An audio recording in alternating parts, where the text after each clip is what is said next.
Sorry about that. So now, do Yours is so touchy. you want me to put this thing behind it? No. So I think we'll be fine now. Okay. And then if you feel like yours is running out or whatever, we can throw mine in and I'll send you the footage. It should be fine. I'm all for helping you out. This is-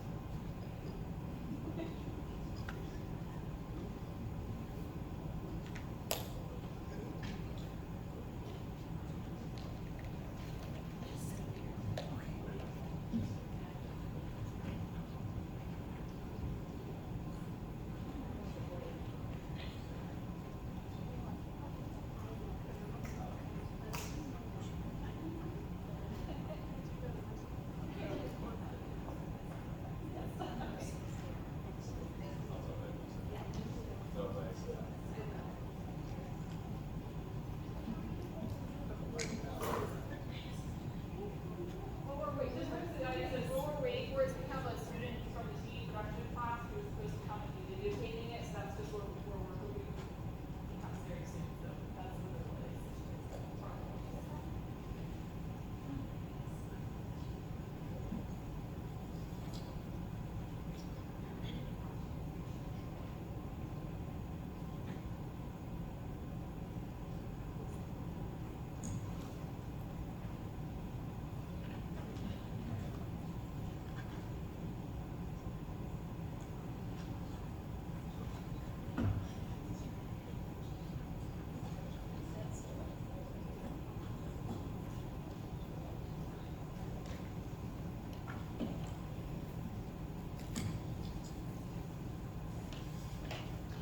You see it, they're going up, like, oh, you got it.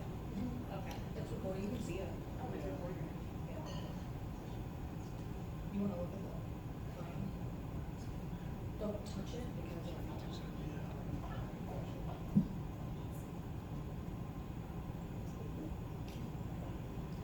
I mean, if you want to start, it's up to you. She can always send her footage if that student shows up. Her footage and.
Good evening. Welcome to North Hills School Board Candidates Night. For those of you who don't know me, I'm District Judge Opiella, and it is an honor to moderate this debate. I've been reminiscing with some of the folks in the auditorium. This is my 6th time, so I'm getting old. I've enjoyed it, and I'm honored that the Parent Teachers Association, I'm thanking them as well for asking me to moderate this. Highcliffe, McIntyre, Ross, bless you. You've taken your time out tonight. We did some quick calculations, and there's 1,371 students in the senior high. There's about 20 people here, so you're 0.1% of the 20 people here. So you carry a big set of shoulders to get the message out tonight from the candidates and what you've heard. The purpose of this, well, we've got 22, so we're doing 23. We're doing a lot better. But it really is important because these folks have put a lot of time in and want to put additional time in. So it's important that the community at large gets to know these folks so that when November 7th comes around, they select the candidate that most aligns with their thought process. Nothing tonight should be considered moderator or from the PTA who have included the questions for me, which were solicited through email from the district at large. Our hope tonight is that this is a discussion on issues so that you, the voters in North Hills School District, will be better informed and can make the right decisions on November 7th. We're hoping to video record, and I think somebody is doing it by phone. We have a student on the way. Oh, we are video recording. So let's all please keep our responses positive and polite. We have a preset set of rules for tonight, which has been agreed by the candidates and the PTA Association. And candidates are seated from right to left in alphabetical order. The opening has been selected by lottery, and the closing has been selected by lottery, and we'll start from that winning person and then go alphabetical. And then each question thereafter, the opening will go alphabetical as well. The questions have been previously submitted to the PTA. I've reviewed them, and I've tried to make them what I thought would be more collectively informative for you all, as opposed to specific questions about, isn't it true that you, Judge Opiella, were seen at this local bar? That will not be the focus of these types of questions tonight. And we're going to get 1-minute responses for each of these questions. Closing remarks will begin as close to 9 o'clock as possible. I've already told them that I do have one final question. I think they probably know what the question is already. I'd ask for a unanimous vote as to whether we're going to answer that question or not. I'd ask you to keep your applause, although if you're a small crowd, so I guess you could applaud, but we'll keep it to the end.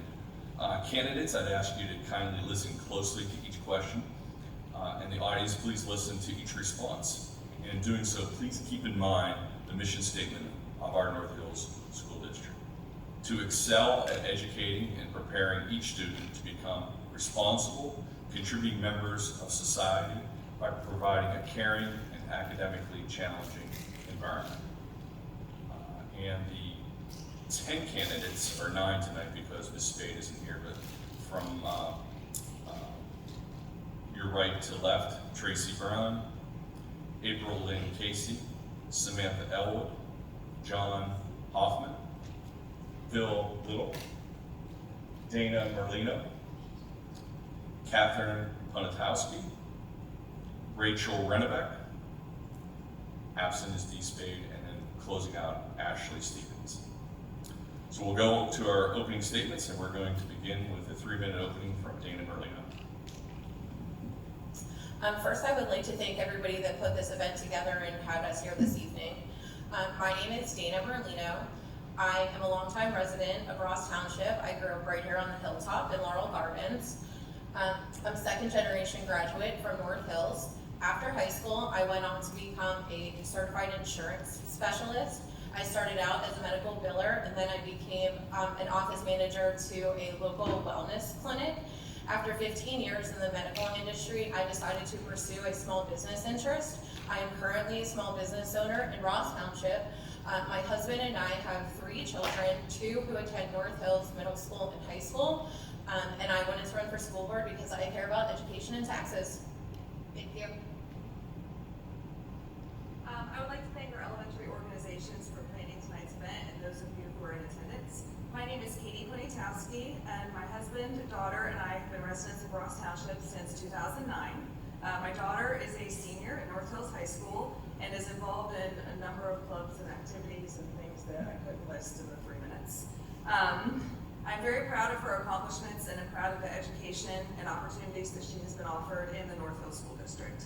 I've worked in the field of education for 20 years as a paraprofessional, teacher, and a supervisor, with the last 16 years being here in Pennsylvania.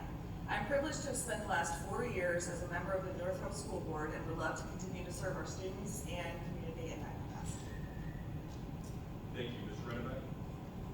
Good evening, Zane. Thank you so much for putting this together. This is so important to us to be able to come and face everybody. I think being face-to-face is such an important component to really getting to know someone.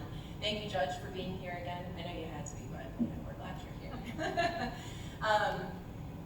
The first time I did this, it felt the same because you don't know what you don't know, and the unexpected really is terrifying.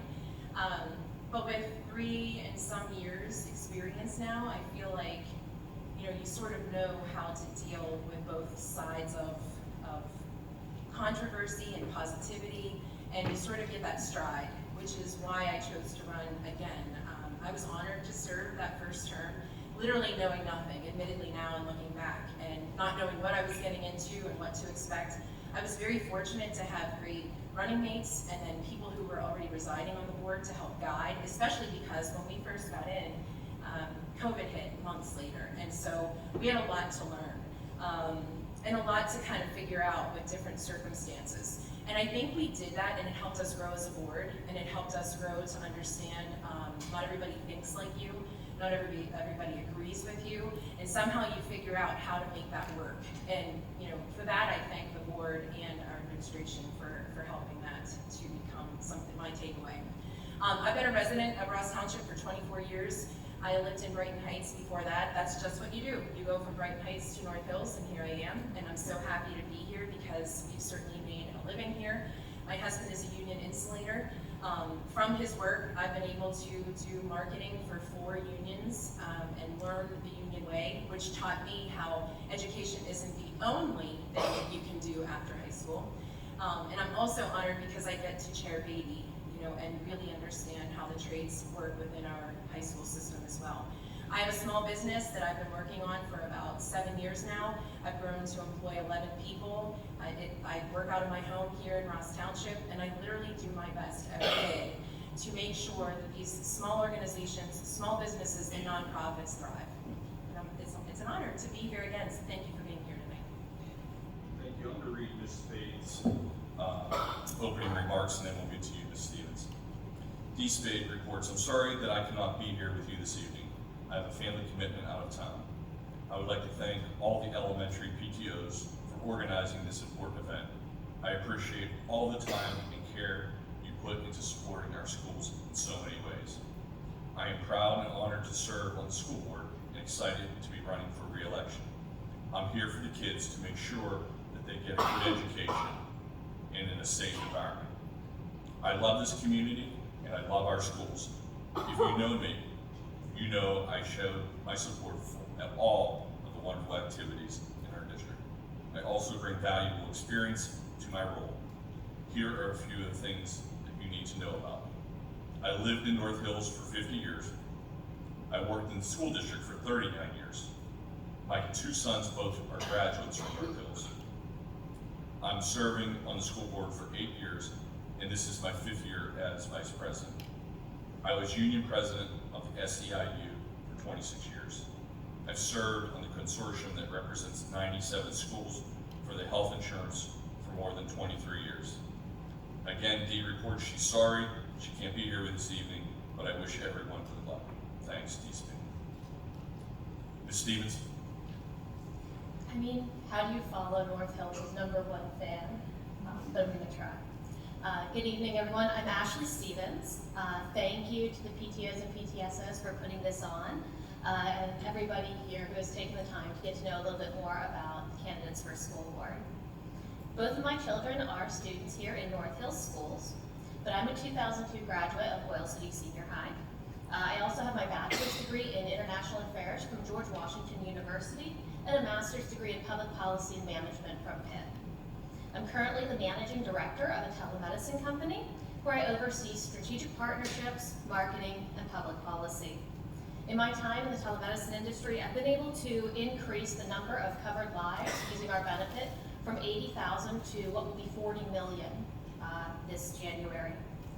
I have established a nationwide program to test for melanoma at home using a genomic smart sticker, and lobbied for the federal Connect for Care Act, widely considered to be the last great piece of bipartisan legislation, which currently has over 60 co-sponsors in the Senate, including Bernie Sanders and Cindy Hyde-Smith, a testament to my ability to work with everyone and anyone at the table.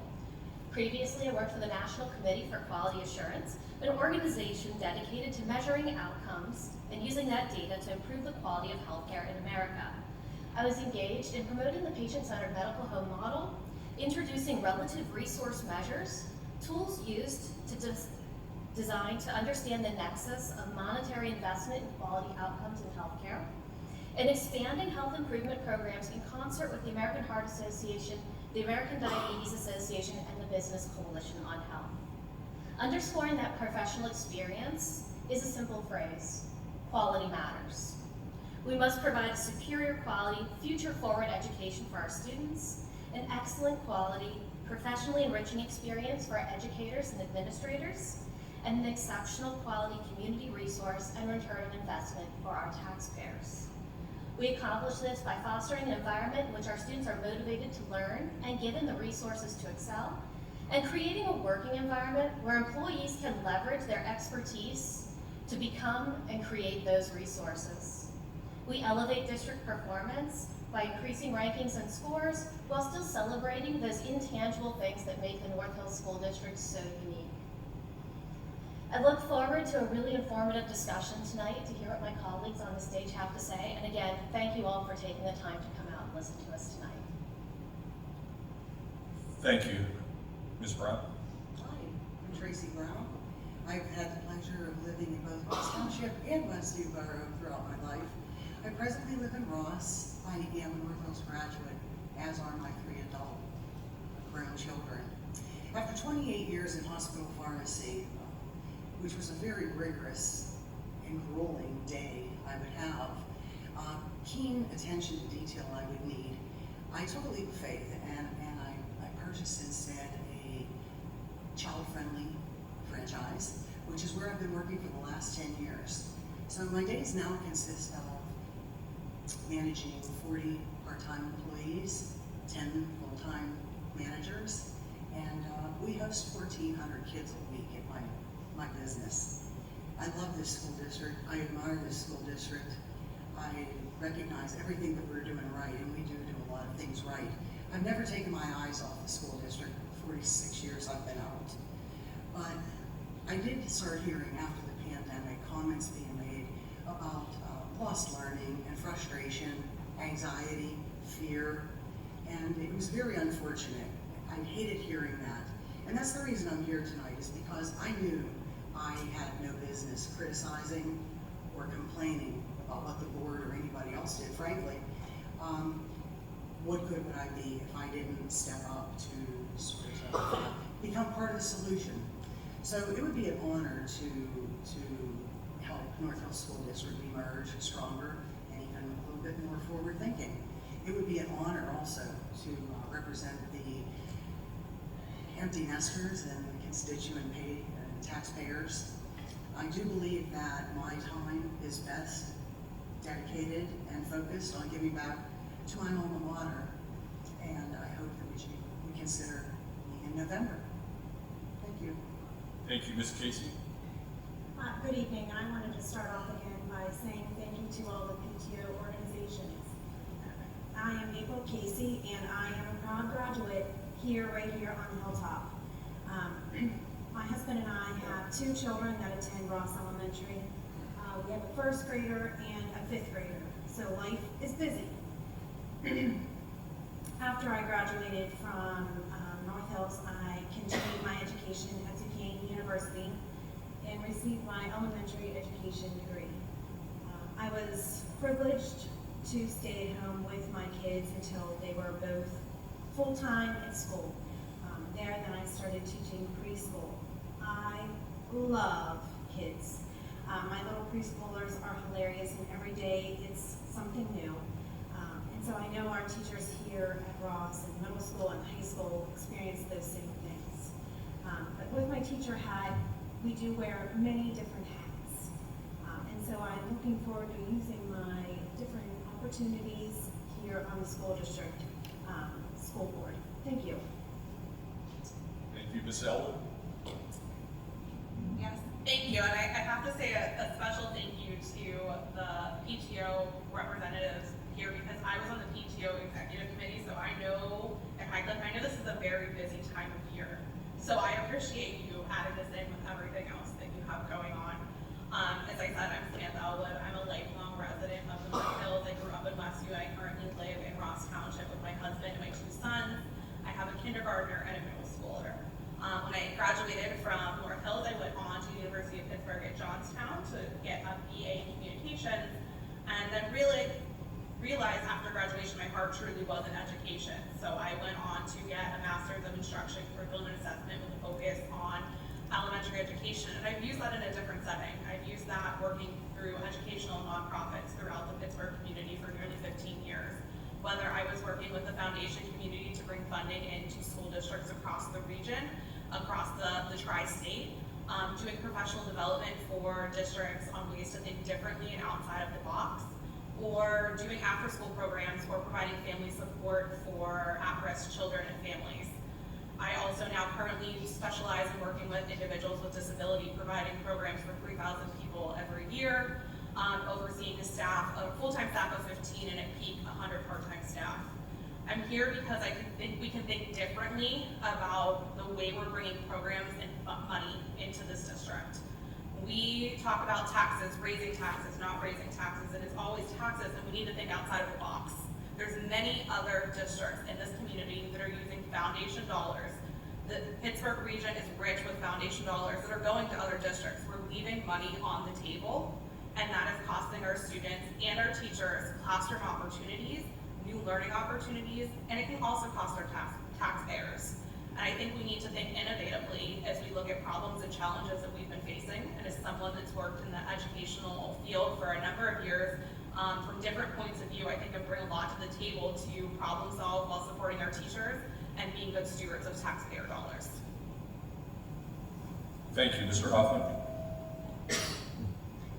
Thank you to the parents who put this together and Judge Obiella for putting the evening together. My name is John Hoffman, and I'm running to help the school district focus more on education. I grew up in Westview, attending Highcliffe, Highland, Westview Junior High at the time, and graduating from the Hilltop. After marrying my high school sweetheart, we bought a house in Laurel Gardens, eventually moved to Westview, where I live presently. My wife and I have 4 boys and a beautiful daughter, all of whom are very successful in their chosen careers. For many years, I've held leadership positions for the Cub Scouts and Boy Scouts, ranging from den leader to day camp volunteer to Cub master and committee member. I also held the position of treasurer for many years, and even after my sons obtained their rank of Eagle Scout. In addition, I've also held many positions at the North Hills United Presbyterian Church, such as deacon, ruling elder, Sunday school teacher, and currently I'm the state clerk of session. I also fill in for the pastor when he's off on vacation, leading the Sunday worship service. My career has afforded me an opportunity to travel almost every state in the Union, most countries in Europe, as well as a few in Asia, South America, and Australia. These travels took me to local neighborhoods where I serviced medical devices. I currently am the Director of Customer Service for a medical device company here in Pittsburgh. So when you get on a device, I know that it needs to work. Very important. I will do my best for the students, parents, and taxpayers of North Hills School District, and will be honored to receive your vote. Thank you. Thank you. And finishing openings, Mr. Little. Thank you. Well, first and foremost, I want to thank all the parent-teacher organizations for making this happen. I know how much work this is and how much it takes to make this and have this happen. I was sharing with some of them that not so many school districts do this, right? And it's a very unique experience where you, the voter, get a little bit better understanding of who we are as candidates. So I wanted to thank you all, as well as all of you for coming out here tonight, because you're doing your due diligence and being informed. Finally, Judge, I believe you said this is what, your 6th one here, so thanks for coming back and moderating. My name's Phil Little. I am finishing up my 1st term here on the North Hills School Board, and would be honored to continue the great work that we have done working as a team, going on in securing a 2nd term. A little bit about me, though. I am the husband of a public school teacher in Beaver County, where I met when I was in education. So education is something that, it's not just me being on a board, but it never leaves. It's always in the house. But, you know, they say that life takes you to the strangest places that you'd never expected. And 10 years ago, I'm coming up on, I was called to serve the Commonwealth in my position that I currently serve, as being a community and governmental liaison for the Pennsylvania Office of the Attorney General. I have the distinct privilege of being the face, the chief law enforcement agency here in the Commonwealth. I have the privilege of working with communities and schools across this state, and I can say that I've been to all 67 counties, right? And it's truly beautiful. One of the things I often talk about, though, is my experience here and how unique it truly has been serving and finishing up this first term. I believe Ms. Rennebeck said that just several months, not even into our first term, our lives turned upside down. We truly had to adapt.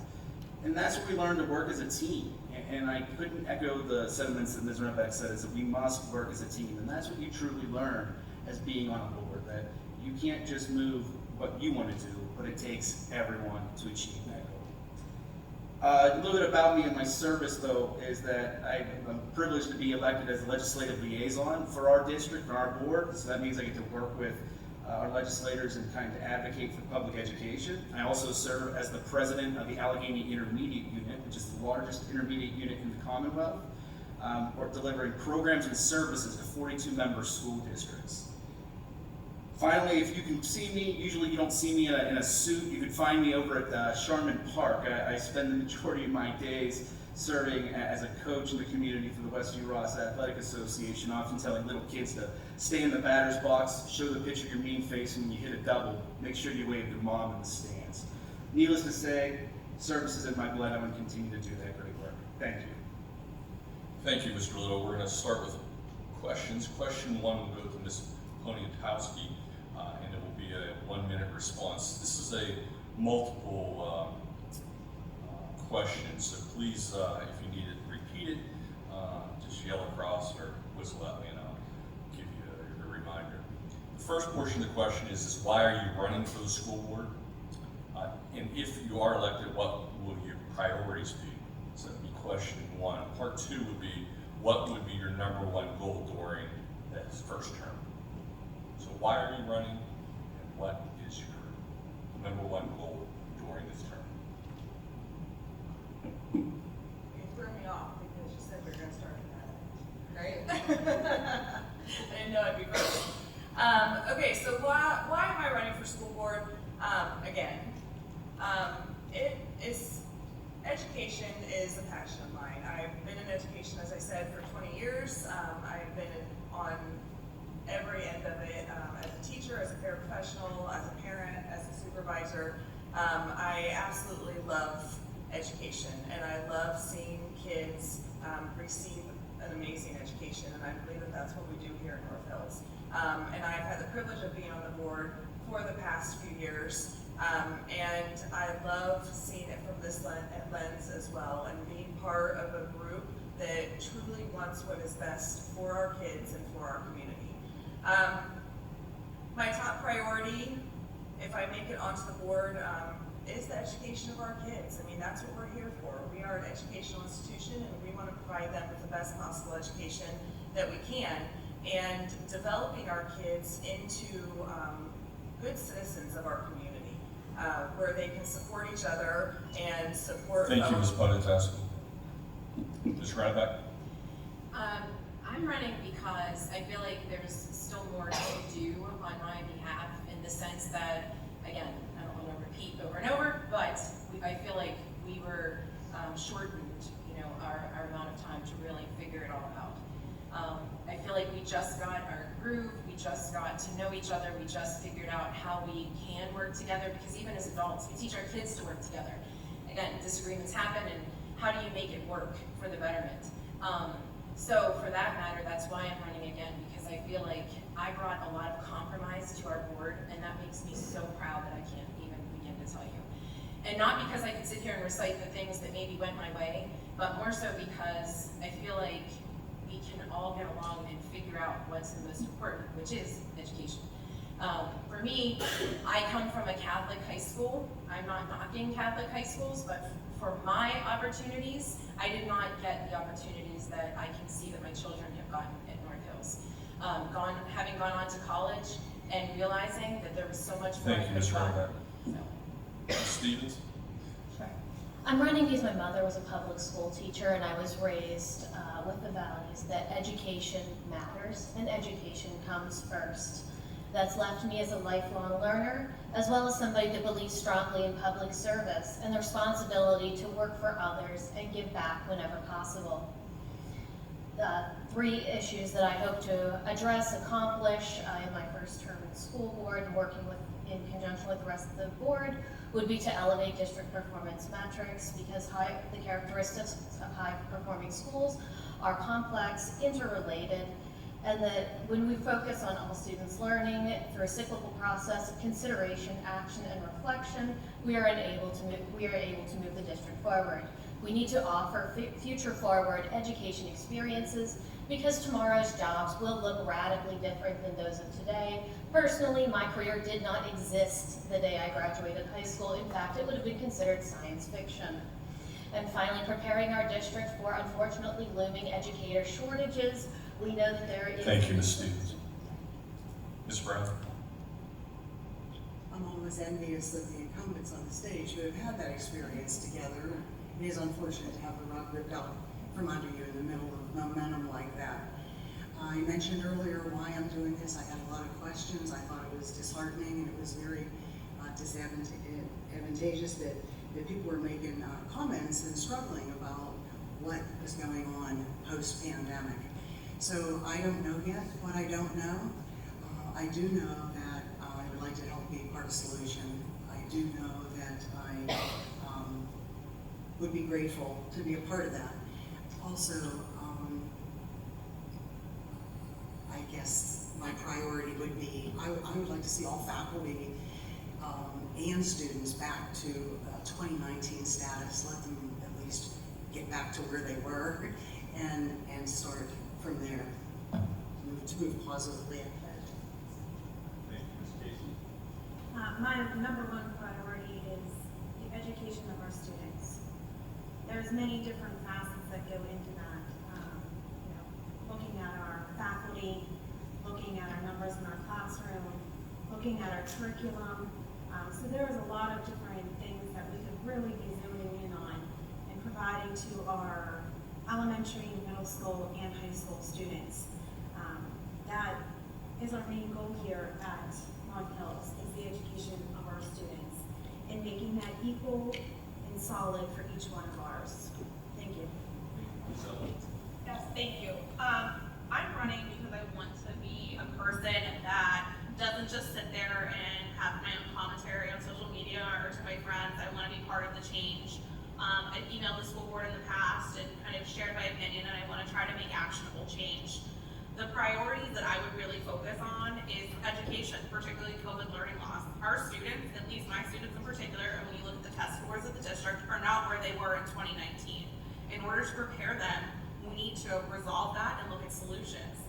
Secondarily, we can have all the priorities, goals, wishes, and dreams we want, but that doesn't mean it's going to be paid for. We drastically need to look at the North Hills Foundation and the money that is coming in or not coming in, and how we can be filtering in that money to better our teacher experiences, our student experience, and the overall health and well-being of all students. Finally, one of the things that's challenging, and we don't necessarily have a solution right now, but we have to be prepared, is busing. Parents are struggling with busing right now. We're locked into a contract, and I completely understand that, but we need to be prepared for the next contract negotiation to be able to support parents and students. Thank you, Ms. Elwood. Mr. Hoffman? So why am I running? After successfully raising our 5 children and volunteering in many organizations, I want to move that on to serving the community. Having served the community in many, many aspects, my priority here at North Hills would be the education of our students. Number 1, our children need to be as well educated as we can get them. Next is the environment that education takes place in. And then we need to get the most value we can for our tax dollars. My number 1 goal would be the education of our students. I also put them in that order: education, the environment our children learn in, and the spending to get that done. With my career of service, being the director of customer service, being in service my entire life, I've learned how to interface with people from all cultures. Thank you. Mr. Little? Yeah, so it's quite simple. Why do I want to serve and continue? It is, the reality is you can't make change sitting on the sidelines. You have to be able to put yourself out there and help your community. One of the things I often tell my boys is that you want to leave a place that you live a little better than what you found it. And that's what I hope to achieve here, working and hopefully succeeding in securing a second term here on the North Hill School Board.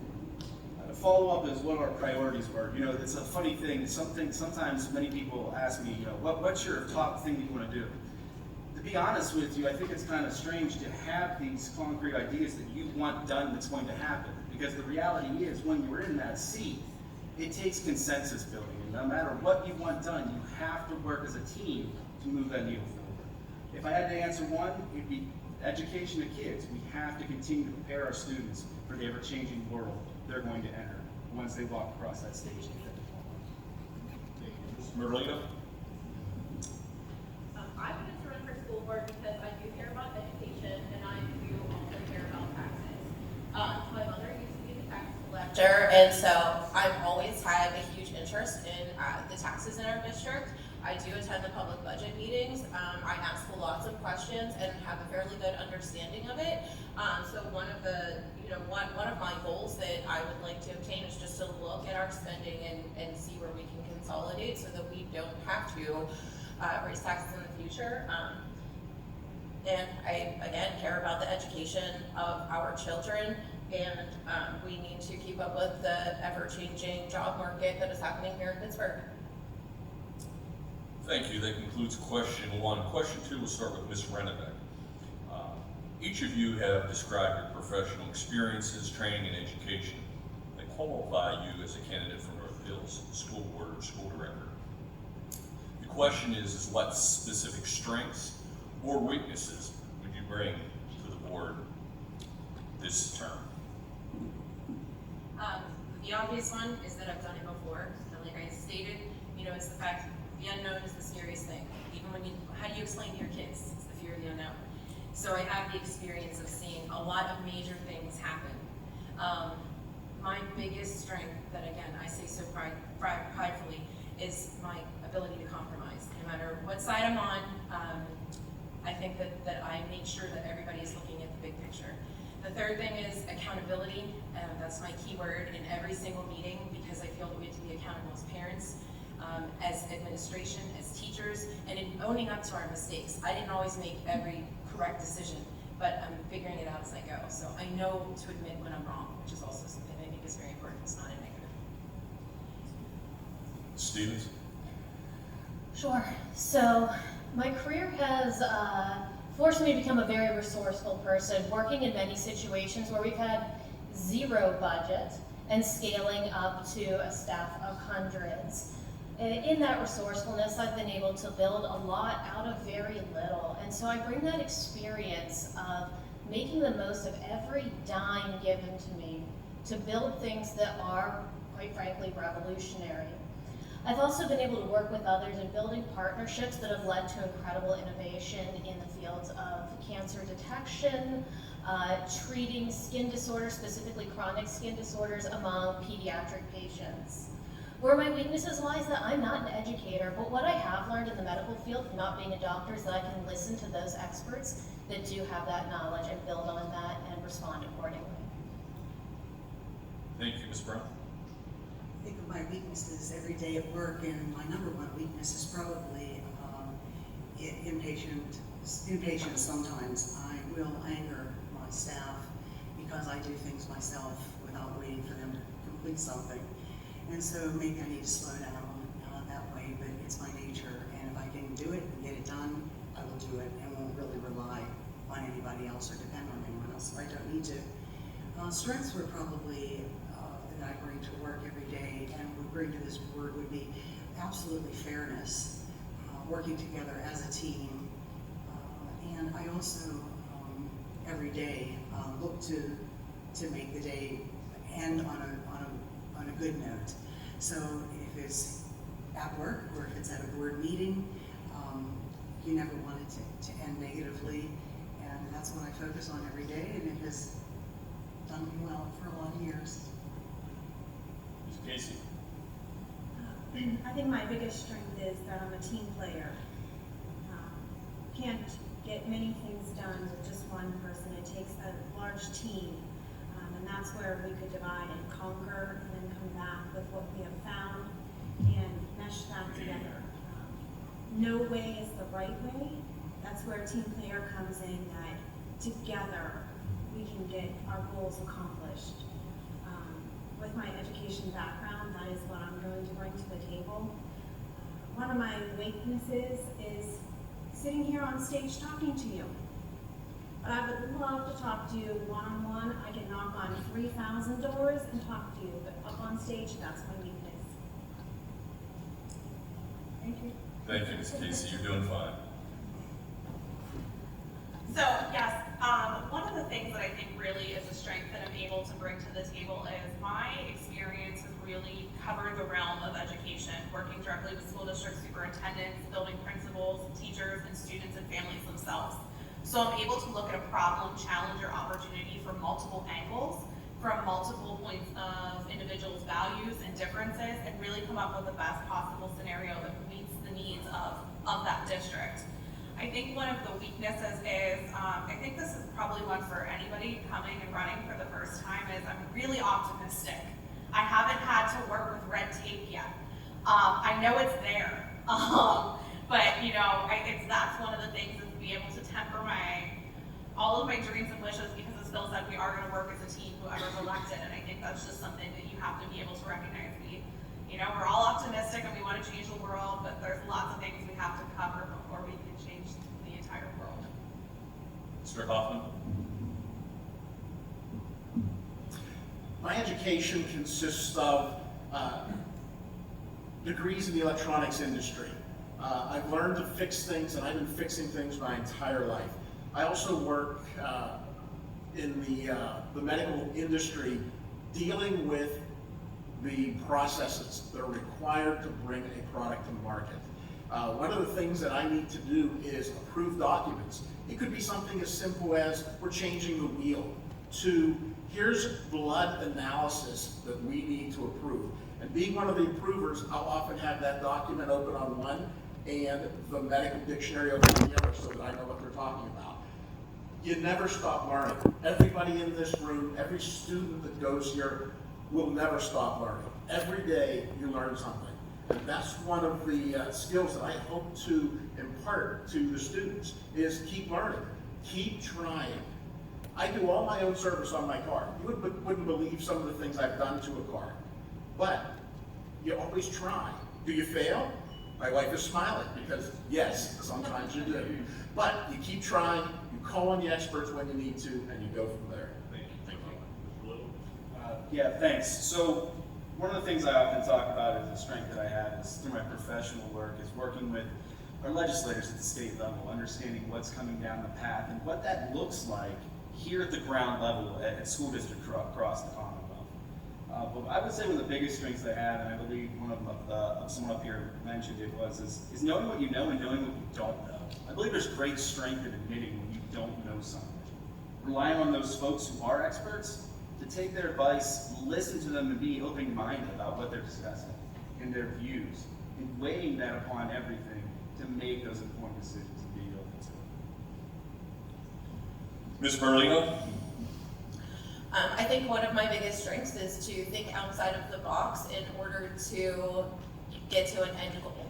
I have leadership skills, and I am very resourceful and a hard worker.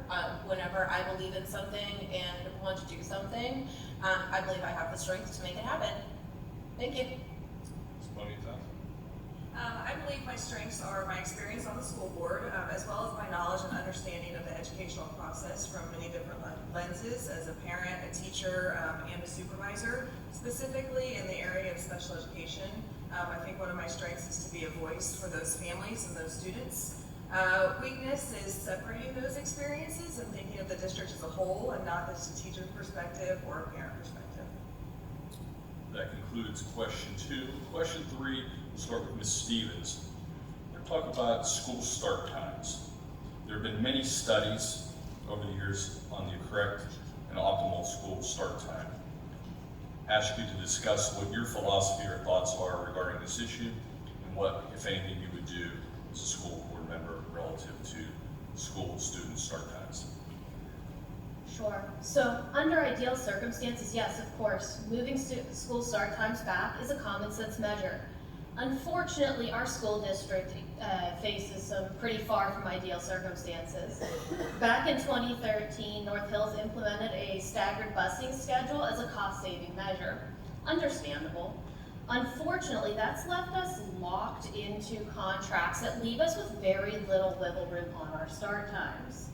To level set where we're at, implementing a uniform bus schedule would actually exceed the maximum allowable tax increase, forcing a voter referendum. That is somewhat problematic for the district. Unlike an investment in a facility upgrade too, this is an annual and substantial ongoing expense. In order to deal with things like school start times, we really have to address our busing issues first. That's going to require us to look into alternatives. There are currently grants with some of the new infrastructure programs out there and substantial research on the part of the school board as well as individuals within the district. Ms. Brown? My three kids, the graduates, were victims of that 2013 stagnation. It's been an age-old complexity. You know that you can make a third, fourth, fifth grader go to bed earlier, therefore get up earlier. You also see your high schoolers up entirely too late at night, working on projects or getting back late from activities, and you wish that they could go to bed later and sleep in longer. But it catches up with them in the afternoon. We know about activities buses. We know about after-school activities. So I do not have a logistical answer to this, but I just know that it has not gone away.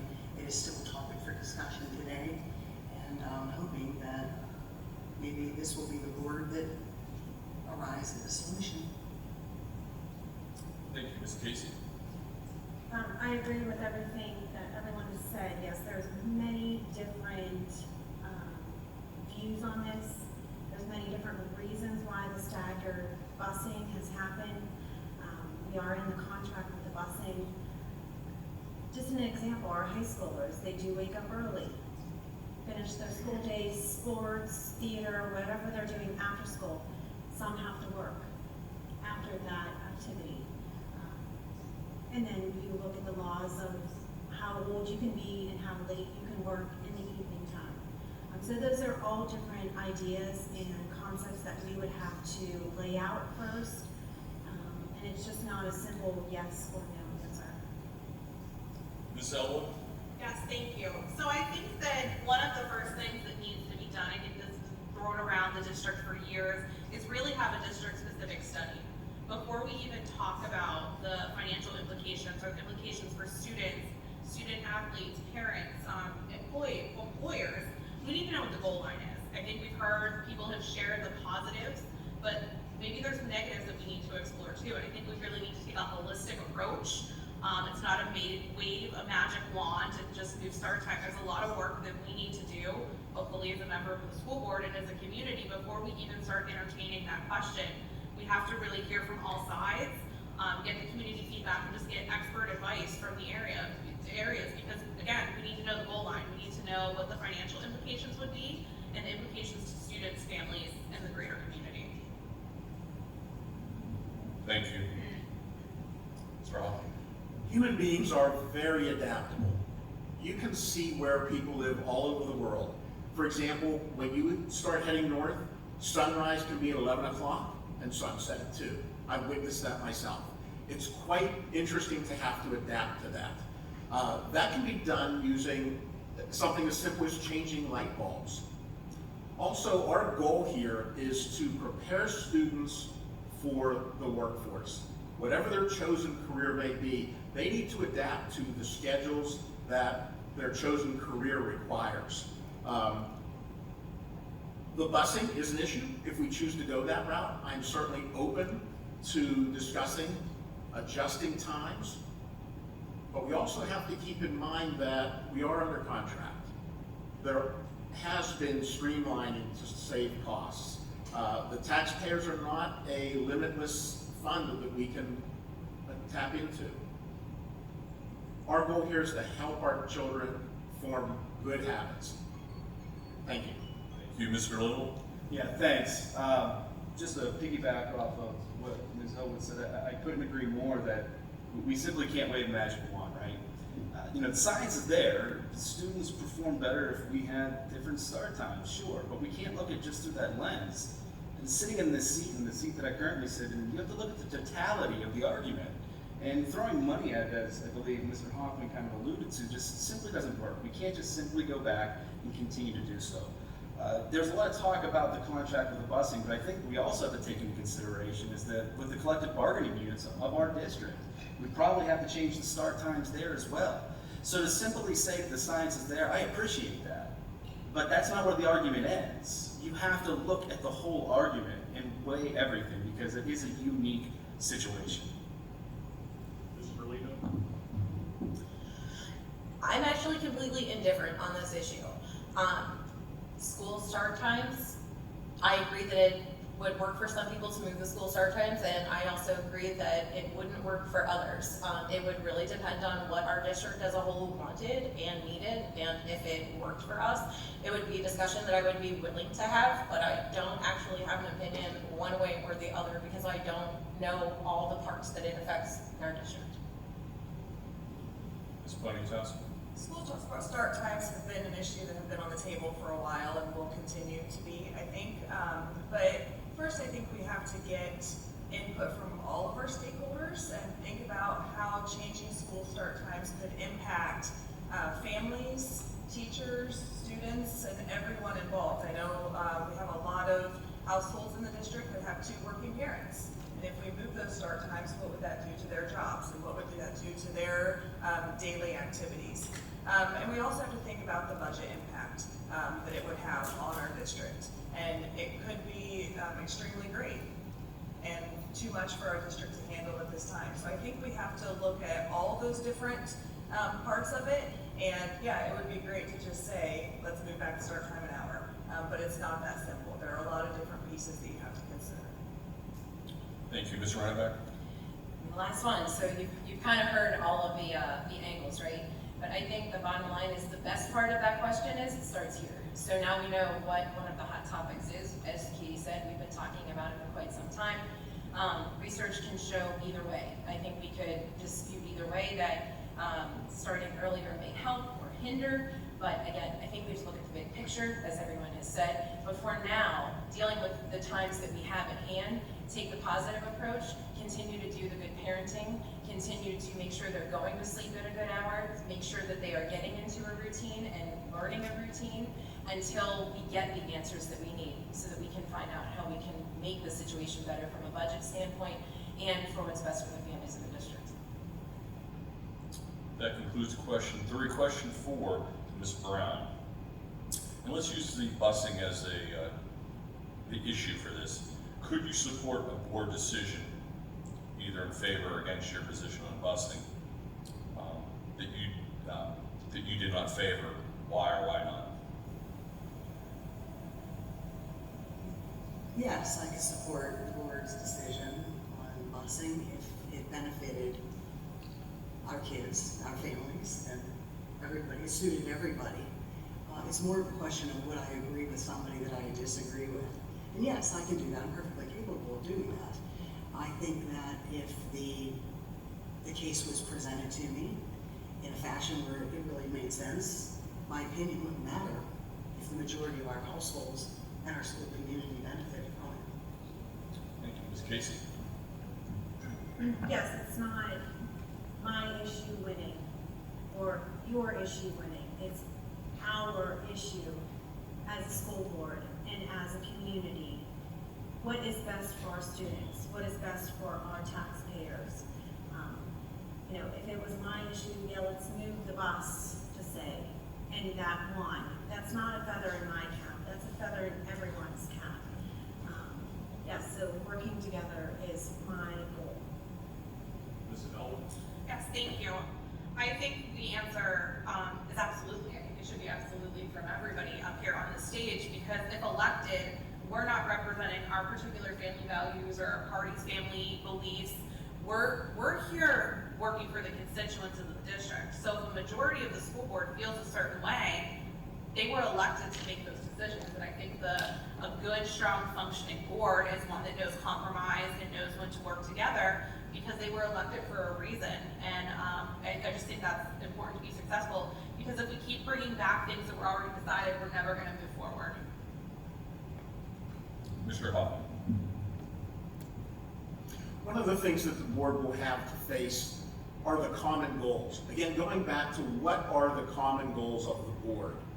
Many times, whatever that goal is, the difference is how do you get there? What steps do we need to take to accomplish what we want to do? Well, when you've got a group of people, you're going to have a group of ideas. The goal is to discuss them, present your facts, counter-discuss. I believe that the school has a debate team.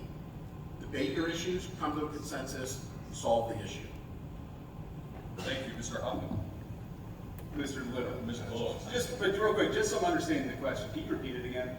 So the question was the decision didn't go your way, how would you support it? And I use busing as an example.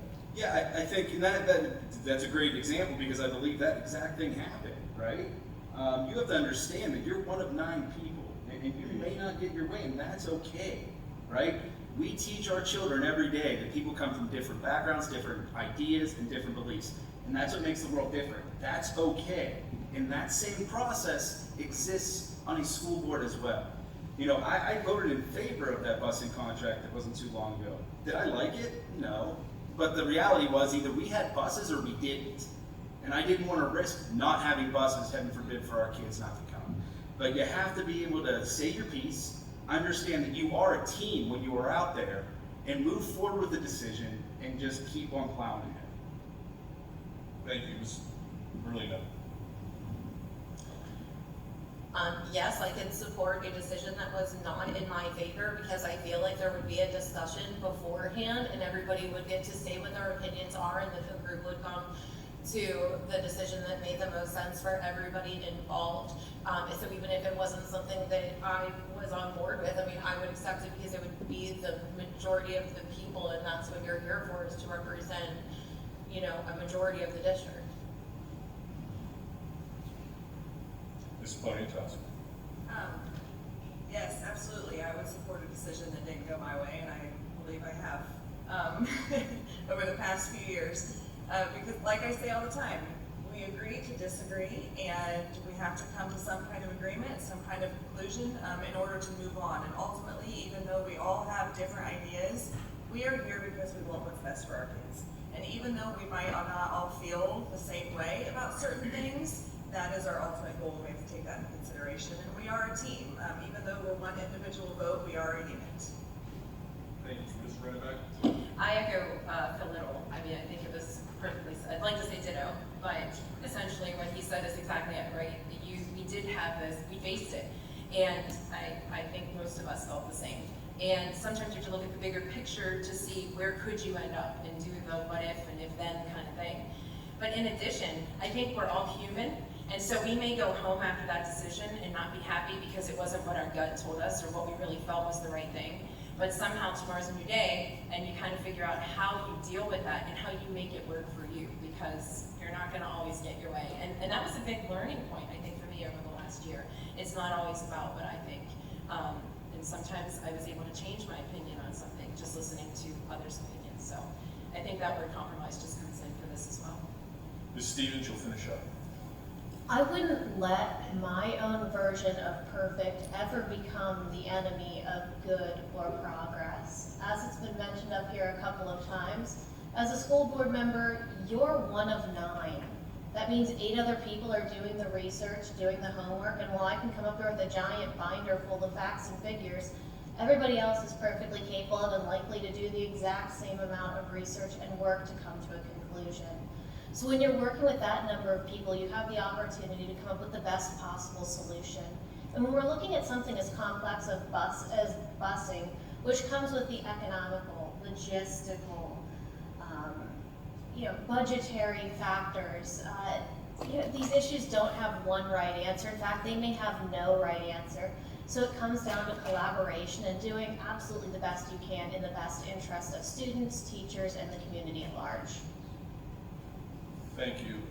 And not that we're going to be busing to the death here tonight. One final question on busing. It appears that it's a consensus in many of the questions that it's a concern of your constituency. And so the question is how you address the issue of busing and the cost for the foreseeable future. We'll start with Ms. Casey. First, I would have to know more about the busing. That is when I would be with my school board members, looking at budgets, looking at contracts, looking at all of the busing issues that are together with that, looking at all of the bus companies, putting bids out. Yes, and that's where the team play goes in together to have that happen. Ms. Elwood. Yes, thank you. I think one of the biggest things is really being educated. I think it's important that you're educated as a board member, but also you work to educate the families and the taxpayers in the district. The bus contract is fully accessible online through the school district's website. You can go to the board docs section, you can look it up, and you can review every facet of the contract. And I think that's important to be able to share with people, because sometimes you read something and that's what you read, and that doesn't necessarily mean it's fact. So we're locked into a contract through till the 2025-2026 school year. So I think there's ways that we have to look at what we can resolve in the short term, what's capable, what's within the bounds of the contract. But I think we have to look at long-term solutions, because I think it's very similar, unfortunately, to what the commissioners face with waste management. There's only so many people willing to bid on our bus routes because of the way the schedule is. So what can we be doing between now and 25-26 to look at the changes we need, or the outside the box thinking to be able to be prepared for contract negotiations and making the best choices for the districts going forward. Thank you. Mr. Hoffman. Thank you. So how do you address the busing issue? Well, first is to study the issue. What are the issues of the day? Well, a third party's running the buses. So the question is, does North Hills go out and buy a boatload of buses and hire a bunch of drivers? I don't know if that's the answer. When I was in kindergarten, my parents arranged with a bunch of other parents to get a cab for us to go to school. Do we do that? That might be a little inconvenient and maybe a lot expensive. You need to study these issues. As mentioned, we have until 25-26 to study what the issue is and what solutions we can bring. Do we continue down the status quo and farm this service out? Do we buy buses? We need to look at all aspects of this, study it, and decide what will work best for the students and parents and taxpayers of North Hills School District. Mr. Little. Yes, thanks. So again, I think it's, and I believe Ms. Elwood said it, really made a great comparison. This is very similar to what you see in the township with waste management. When you put out organizations to bid on something and you only get X amount of bids, you're sort of at the mercy of the situation at hand. Now, we are bound by that contract of the 25-26 school year. But during that meantime leading up to it, we need to be innovative in our thinking. If, heaven forbid, we fall in this same situation dealing with national-wide bus driver shortage like we're dealing with still, how are we going to combat this and make sure that the burden on parents aren't waiting for hours for their kids to get home because a bus driver was sick, right? So we need to be thinking prior to the contract expiring and figuring out what we will do to supplement any issues that have come forward. Thank you. Ms. Merlino. I agree with everybody else when they say that education on the busing issue is the most important thing. You have to be educated on what the issues are, and you also have to be educated, I guess if you are sitting on the board, what has already been done and what has been discussed by board members and what they've already tried to do, so that, you know, we can think of new ideas and not go back down those paths that some of us are unaware because we have not been in that situation. I would also look to the bus companies and I would ask them what issues that they're facing and if there's anything that we can do to help them to help ourselves. Thank you. Thank you. Ms. Poniatowski. I think it's important to identify the specific concerns of the busing issues and what exactly those are, and how we can work with our busing company to address those. Because it could be different for many different families. One person's issue is not someone else's issue. But like you said, we're locked into this contract. Doesn't mean that we can't talk to them, address concerns, work with them to make things right and make things better. But identifying those specific concerns would be the first step. Thank you, Ms. Reinbeck. I think a step further is don't assume. I think it's easy to, like we said, look at things that you read on social media, even our own websites, taking secondhand information, and really we need to find out what is it exactly. Is it budget? Is it how people feel? What do the families think? Once all of these things are weighed and balanced, I think it's so important that part of that preparation is to look at school districts that are like us. I think it serves as an example so that we can kind of see what's their population, what does their pickup routine look like, what are their routes like, what adversity have they faced, so that we can kind of compare that and get an even better idea on how we can improve, or use it even as a template to kind of pick brains, because people have been through it before. We're not the first ones to go through it. Ms. Stevens? So a number of considerations have already been addressed here, so I'm going to throw out also that we need to really consider what's going on in the policy atmosphere. What are our federal and state obligations to our students in transportation? What are we meeting? What are we failing to meet? Are we in any legal danger by not meeting these policy regulations and stipulations, especially when it comes to our special needs students who have very specific requirements written into our code, state code, and federal code. And when it does come to finally addressing the issue, I want to see a cost-benefit analysis. We can debate until we're blue in the face the benefits and detriments of privatization versus returning districts to the school, but there are a number of considerations that go even into looking into purchasing your own buses, that fall under anything from maintenance to legal requirements for insurance. Ms. Brown, finish up. We certainly are not the only district, I agree, that has had this happen to them. I think it is important to talk to other school districts to find out how they've fixed this problem. I do think that it is going to involve thinking outside of the box, and it maybe even involve working with another school district. This will be the board that next addresses that in 25, 26. So we will be able to find out what did work, what didn't work, what we don't want to arbitrate, and make sure that we stay away from the next time. Thank you. Thank you. That finishes question 5. Question 6 will be to Ms. Elwood. Please discuss your familiarity with the current Northfield School District curriculum, and in particular, what issues do you believe the district needs to address in its academic offerings and programs? What would you change? What would you keep? Thank you. That is a great question, and I'm glad that it was asked this evening. I think one of the things is we have to make sure we have so many students in the district that they're learning where they are. So for our honors students, we need to make sure that we have honors math programs, honors science, honors English language, art, to make sure that we're providing them everything they need. On the same sense, my son got below basic in math for the PSSAs. That was not normal for him before COVID. How are we responding to those students that might have been high excelling students that are struggling now, and have lost some ground? How are we making sure that the special needs education is dynamic? I think that that's one of the things. We can look at the curriculum, and the curriculum is the curriculum. It's a document, but you have to make sure that you're empowering your teachers to be the best teachers possible, giving them the resources to teach, because a curriculum is a piece of paper. It's the teachers that make it happen. It's the teachers that make it impactful. And I think we need to continue to focus on those experts and not just the piece of paper that they have to work off of. Mr. Hoffman? Curriculum is really the core of what we're doing here. Curriculum is the basis for education, is where it starts. I attend a bunch of school board meetings, and my favorite report is the one on curriculum. I like to hear the results that the school board has found as far as which curriculums work.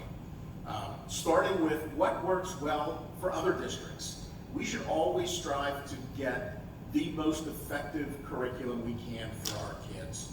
So I definitely would keep the way we do curriculum up front. Of course, always evolving to make your methods work best. The research that's done is quite impressive. So we do a good job here at North Hills. Thank you. Mr. Little? Thanks. I want to echo the sentiments that I often hear from Dr. Williams and Dr. Manarino, and that's meeting students where they are. We should always strive to do that.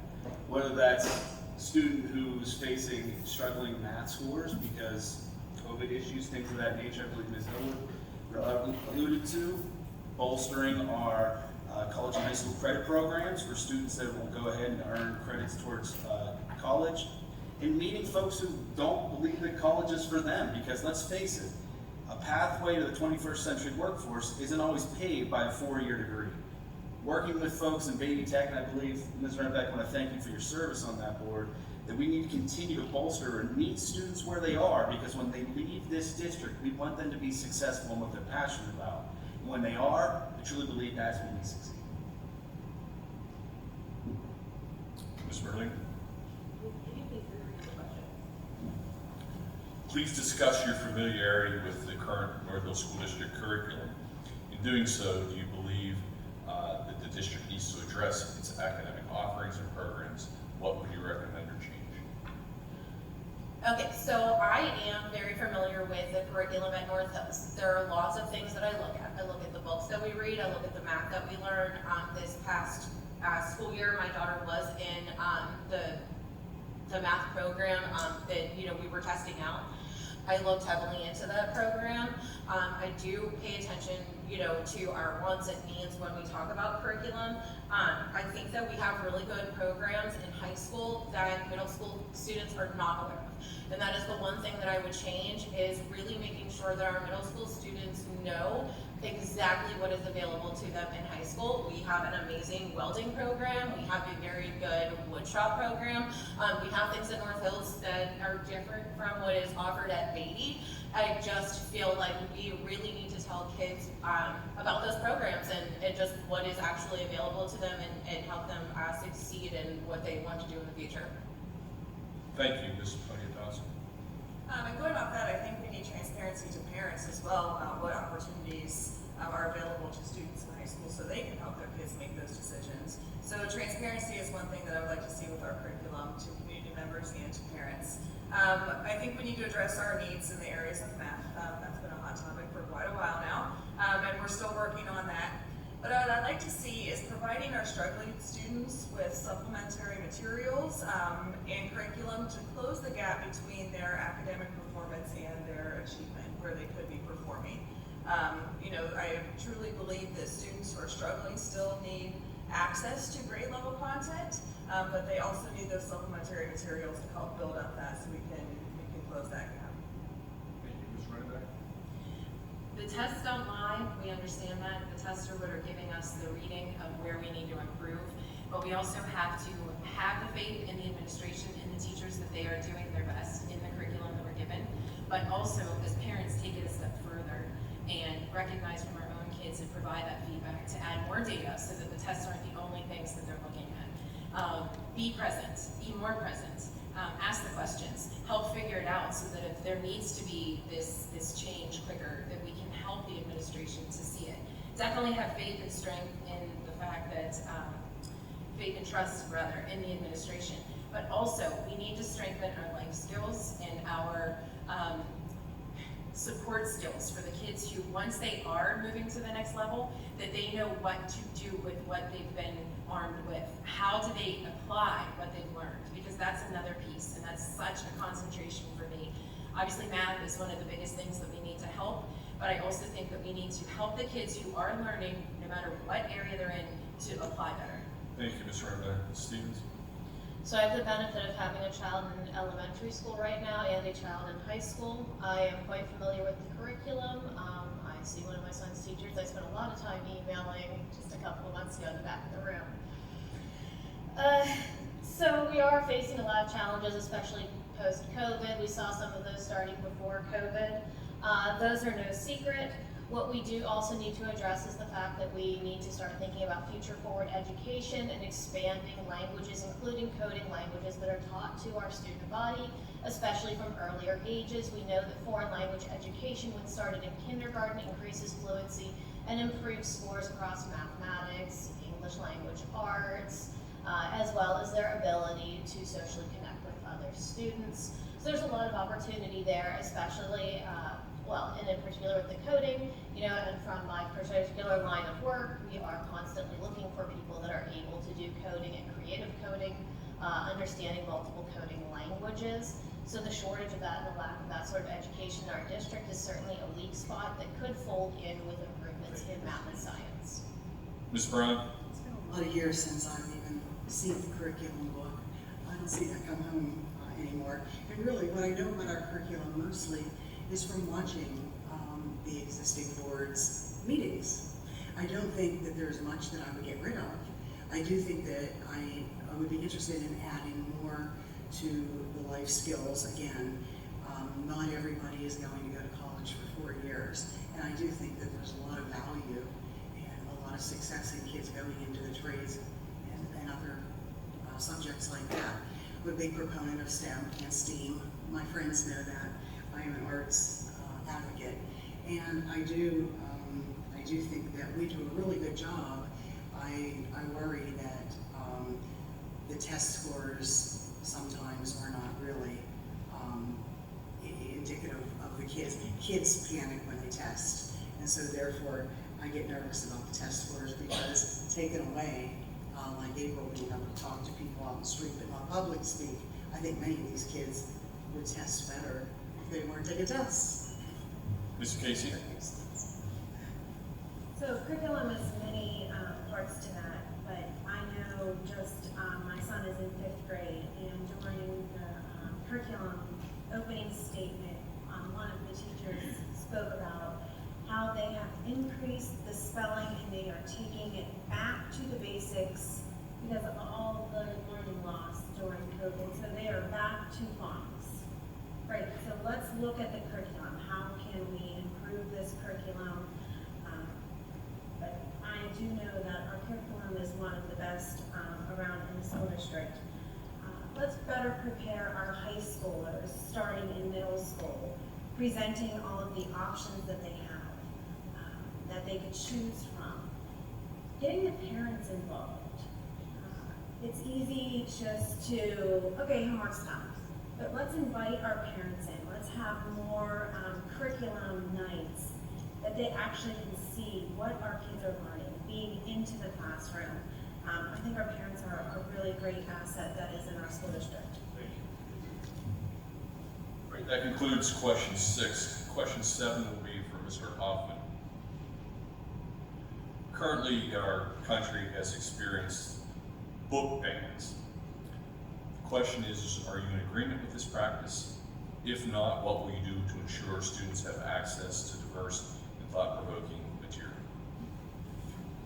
Book bans are the worst thing you could do. Banning books is just an unreasonable position to take. That being said, all books should be available to everyone. However, it is important to make books that are appropriate for the curriculum that you're teaching, not just a book off of some approved list, but a book that's appropriate for the curriculum and the subjects that you're teaching for the age of the child. Those are very important aspects. Exposing our kids to things that are outside that really is counterproductive. Thank you. Mr. Little? This is something that is near and dear in our household. My wife being an elementary school librarian, we have this conversation often, and I often listen to her when it comes to things like this, and she says to me, Phil, I was fill up, but I went to school for 5 years. I know what I'm doing. I don't understand why people are undermining me. Let me do my job. And when I hear sentiments like that, they couldn't ring more true. Frankly, I think it's just a governor in Florida who started this nonsense to get political points. I'm not interested in that. I've never seen a situation where someone ends up on the right side of history that bans books. So I'm going to be very clear here. I'm not okay with it. at all. Ms. Berlino? I'm an avid reader and I do not believe in banning books, and I believe that we already have an extensive library that has books for all people. Thank you. Ms. Poniatowski? I'm not in favor of banning books. I do believe that the books available to our kids in the classroom should be directly aligned to the curriculum and the content they're learning within the curriculum and within the units that the teachers are teaching.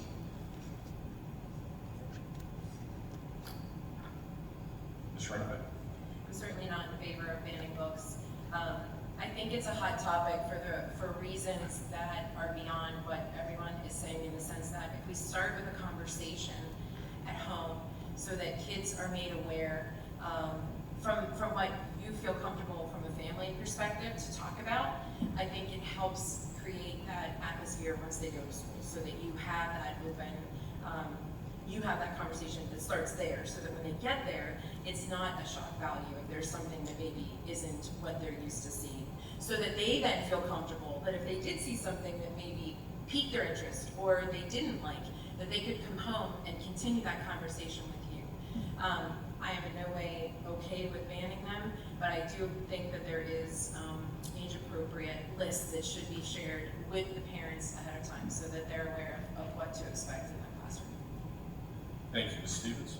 What's great about the state of Pennsylvania is that we have PA School Code 22, Chapter 4, which gives parents full access to curriculum, process for review of materials, and the right to have students excused from any instruction or book that conflicts with their religious or philosophical beliefs. There is no need for book bans because, quite frankly, parents can opt their children out of anything that they don't need to be exposed to. Therefore, it's absolutely unacceptable in our school districts to go full Fahrenheit 451 on Orwell, Morrison, Dawson, and Bradbury himself. There's no need to limit access to students' intellectual curiosity. There's no room in our schools for book banning. You know, as Phil said, his wife is a librarian in a school. She likely has a master's degree in library science, like most school librarians do. And those individuals are fully capable of curating collections that are excellent for our students. And quite frankly, our tax dollars go towards that, and we pay a good amount of money for those collections. Ms. Brown? I'm not a proponent of banning books. I do think that the Library Association does deem things age appropriate, and honestly, that's up to the parents to decide that. I do agree that the classroom school book or school books should align with the curriculum that the teacher is teaching, and anything recreational can be found in another library. Ms. Casey? Yes, I am against banning books. I love books. My kids' bedrooms are full of books. We have family books. Excuse me. And banning books is not what anybody should be after. Placing books in our children's hands that are approved with their curriculum, that align with their curriculum is what we should be looking at. And again, parent involvement is a big component of this. Parents are more than welcome to see what books are being read in the classroom and what books are on our teachers' bookshelves. So, Yeah, so, at first I just want to start with, I'm completely opposed to banning books, and there's reasons why. Number one is, we have available, again, you can go to board docs and see policy 825 under operations. It walks you through the process. If you don't want your child to read a book, you can even go to far as say that you don't think it should be available to all students. You can send it back to reconsideration after a decision has been made. This is available. The district wants feedback on these types of things, but personal beliefs does not mean we should dictate what is available to all students. And I think that's the one thing I'm gonna differ from everybody here up on stage tonight. I think what we really need to have is a conversation of why are people even proposing book bans? What is it saying in our community when we're trying to exclude people and their representation because of the books that people don't want to be seen? I think that's a bigger conversation than banning books. We can all sit up here and say, oh yes, we don't want to ban books, but what kind of communication and message are we sending in the community when we talk about other members of this community? Thank you, Ms. Owen, and that concludes that question. Question 8 will be for Mr. Little. And I'm going to rephrase the question as it was written. If you were affiliated with any organization that had a particular agenda, how could you ensure that your decision-making as a school board director candidate be fair to our students and our broader community? Just so I'm hearing it correctly, if I am affiliated with a certain special interest group? Is that what you said? Special interest group organization. I'm not going to mention them by name, but I I think understand. everybody that's up here probably can put a tag on that. Sure, I get you now, I appreciate it. Yeah, I think that's really hard to do sometimes, right? But if you are, you need to be understanding you wear 2 caps, right? You need to understand when you are in a position of governance, you represent folks, not the folks who maybe cut a check for you to get there, not one that did certain things for you to get there, but you represent all folks, and the folks that didn't vote for you too. You owe it to those folks. You owe it to the kids in the community, specifically in this seat.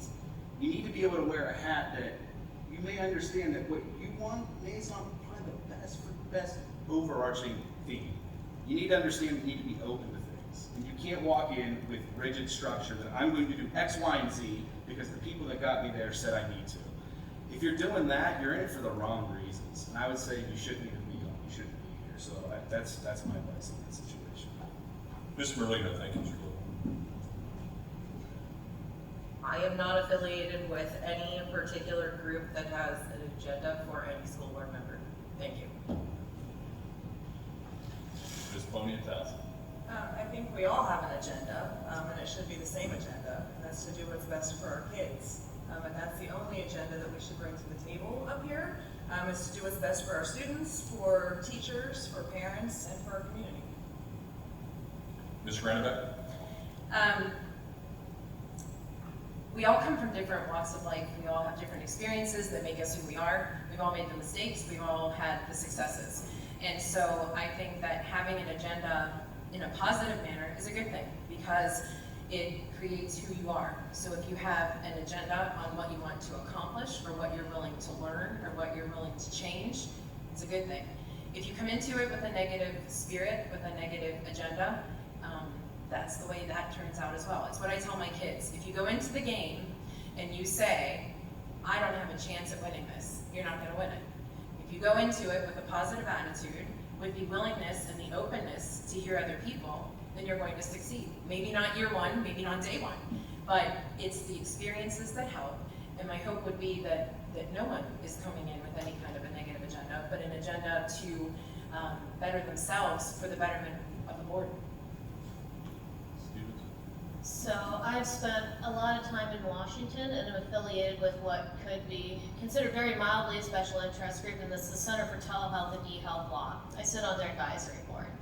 Now I know that's not exactly what this question is trying to address, but the reality is in the grand scope of healthcare legislation, some of the things that I may advocate for on Capitol Hill may not be in the same interest as other groups. But what we have to come together on is how do we take our individual input and make it work in the greater good, for the greater good, in the grand scheme of what we're trying to accomplish. In this case, it's taking that perspective and leveraging it to better understand colleagues and better understand the community and taking that into mind when we're considering decisions. Now, I'm not looking to do anything in the educational field that would be even considered remotely controversial, but the work that I've done in the policy world does influence the lens by which I view decisions made on the board, and that's going to be a part of the decision-making and discussions that I have with others. Thank you, Ms. Stevens. Ms. Brown. Special interests and agendas that people have outside of the school board is exactly where they should be kept. I think bringing them into a school board meeting, you'd be susceptible to 8 other people to tell you to hang it up, leave it at the door. It's not what we're here for. Thank you. Ms. Casey. I agree with everyone on the table that it's, we're going to leave it behind us. We're coming in as a neutral party, listening, learning, and growing together as a board and doing the best that we should be doing for our students, our taxpayers, and our community. Ms. Elwood. Yes, thank you. I currently do not have any special interest or agenda that I would be bringing to the table, and I was very focused on that when I ran for election. I did not take any endorsements from outside of this community who are trying to put their finger on the scale of local elections. I'm focused on our community, and that really comes through. And again, it comes back to the kids. It's not my own personal agenda or anything like that. It's the localness of this election and what we need to be focusing on. Mr. Hoffman finishes up. Thank you. All of us are products of the folks we hang out with. Peer pressure, our friends, our organizations we belong to, our local churches, choir, band, all of these things put peer pressure on us and turn us into the people that we are. One of the things we have to learn is how to meld those together for a goal. The goal being the success of our students here at North Hills. Thank you. Thank you. And the next question, question 9, will start with Ms. Merlino. And in the spirit of, I guess, a general sentiment that we're in this for the betterment of our students in our school, the question for you, Ms. Merlino, is how will you make our schools more inclusive and ensure that there is proper equity across the board? I feel like we already do a really good job of this by starting to teach kindness and respect in the elementary school. We have the kindness club, we have the buddy lunches, we do the kindness week. We continue to do this in middle school with like the SWIMIS rewards. So I believe that our school is already inclusive for all students and that we should just continue to do the things that we are already doing. Ms. Poniatowski. I would agree that we are inclusive already, and I think it just gets back to the basics, like you said, teaching kids to be kind and be respectful as human beings, to all human beings. Mr. Greenback. I think we intend to be inclusive, and I think overall we're inclusive, but I think if we were to ask people who don't look like us, are we completely inclusive? I think the answer is no, because I think we all have to look outside of what we know, because we're all the same. So I think it's important for kids to be exposed to what they haven't seen before, whether it's color, whether it's same sex, whether the world is different than what they see at North Hills, and that becomes a very common thing that they're used to seeing. So how can we always strive to be better than what we already are? I agree. We have kindness clubs, we have great intention on so many things, but we can always be better, and we need to figure out ways that we can have more inclusive organizations. Maybe come in and talk to us about it. Look to other schools. Again, compare ourselves to see what others are doing to find out how we can become even better. I absolutely agree with Rachel. We only see what's in front of us, and the reality is that as well intentioned as we are, we do need to do more to ensure representation in the media we present to our students, in the resources we expose them to, in the speakers who are invited to our schools, in the books that are displayed in our libraries and our classrooms, in the stories we tell our kids. It's all important to show them that this is a wide, diverse world with many different people, and that when we consider all of those perspectives, we're able to better understand ourselves as well as our own community and the communities around us. There are a lot of great opportunities where we can, engage in discussions. We've got wonderful resources like Carnegie Mellon and Pitt in the area that can also help us expand these opportunities. But ultimately, kids need to see what is out there and who else is out there so that they can better understand their own lives. Ms. Stevens. Ms. Brown. If there are inequitable or non-inclusive happenings in our district, I'm not aware of it. I do agree that everybody needs to be exposed to things that they're not familiar with or they might even be uncomfortable with. I have to say that my age has seen great strides. I am really impressed with my younger generations that I see, majority of you here, and the improvement that I've seen in this area over the last 40 years. We should be very proud of that. I know you're young and you still strive to do more and do better and to be thoroughly inclusive and thoroughly equal. But I do think that it's coming, and it is a slow walk, and it's a beautiful thing to witness, really. Thank you, Ms. Casey. I know our school district does a really great job at including all and teaching our kids from the very beginning, just like at Ross. Our PTO does a great job of Ross Rocks. I mean, all the time my kids are coming home with slips and being respectful when they have been seen being respectful. They get a slip, come home. I mean, it's great. Let's start this early. Just like I do with my preschool class, I have 3 different color of apples. If I would slice each one of those apples open, they're all the same inside. So that's what we are teaching our kids here at North Hills, that we are all equal inside. Thank you, Ms. Ellen. Yes, thank you. I'm going to have a little bit of different answer from what everybody has said. As a straight white woman, I don't think I'm the person to determine if the district is where it should be in inclusion and accessibility. I think that one of the biggest things that we need to do is to make sure we have the right people with a seat at the table be there to give their feedback in a safe space where they feel respected. From my perspective, it's great. My kids have learned kindness. There's High Club heroes. I teach them that at home as well. But I think we focus on the strong suits, which is great, but I think there's absolutely more that we need to be able to do in the district, and we need to hear from all members of the community before we do any assessment of the inclusion and equitable status of our district. Mr. Hall. I think the beginning of inclusion is to not be exclusive. Don't be by yourself. You know, I mentioned earlier that I've traveled the world. I have been to France, Germany, England, the middle of nowhere, India, Seoul, South Korea, Punta Arenas, Chile, the most southern city in the world. And you know what I found out is, bottom line, we're pretty much the same. Do we look different? You bet. Do we act different? You bet. But bottom line is, we are all people, and we need to start with that foundation. I think North Hills does a great job. Are there issues? Sure, I'm sure there are. But our goal is to teach from and learn from those lessons, that inclusion begins by not excluding anyone. Mr. Little, finish this up. Sure. I just want to echo a few sentiments I believe Ms. Elwood mentioned. I'm not in the position to make that decision, like you said, similarly.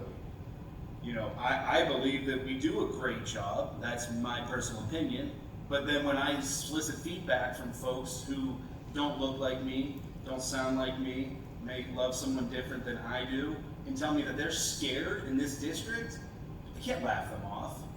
I have to take that into consideration. Now, it may look great for me, but it doesn't for them. And I have to think about that in the offerings that we do in this community. So you really have to look and take the information, the feedback from all folks in this community, that we're here to serve everyone. Everyone should be welcome here. Everyone deserves to feel comfortable as they walk through these doors and their students. And our community for that matter as well. So, you know, it's really thinking and listening to everyone and getting that feedback and making those decisions of how can we bolster the offerings we have here for our students to build a culture. Thank you. That finishes question 9. Question 10 involves dress code and the student handbook.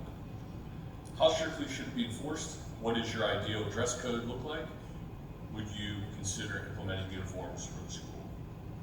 We're going to start with Ms. Poniatowski. Hey, yes, I believe that we should have a dress code, and it should be in our student handbooks. I think that is something that was taken out, and I would really love to see it put back in. School is a kid's job, right? We go to jobs every day, and most of us have dress codes when we go to work. Children are coming to work.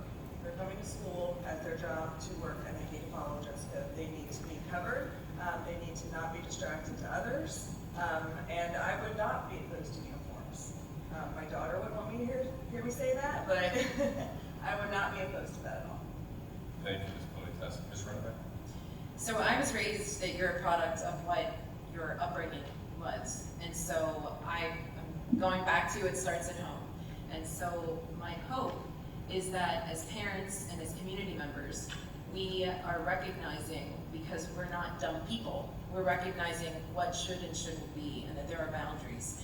And so while I'm a big believer in expression, in freedom of anything, that's the beauty of where we live.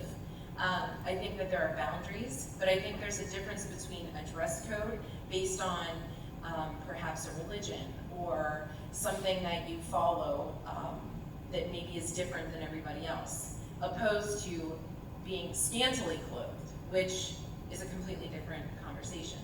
I wore uniforms, so I'm happy that my kids don't have to. But I do agree that there is some sense of boundaries that we need to start at home, and especially for our teachers. I don't want to put them in positions where the kids are coming in not covered. I'm not saying they have to be covered from head to toe, but I'm saying to instill what those boundaries are so that the teachers are put in a fair predicament as well, not predicament. Uniforms, yes or no? No. Ms. Stevens.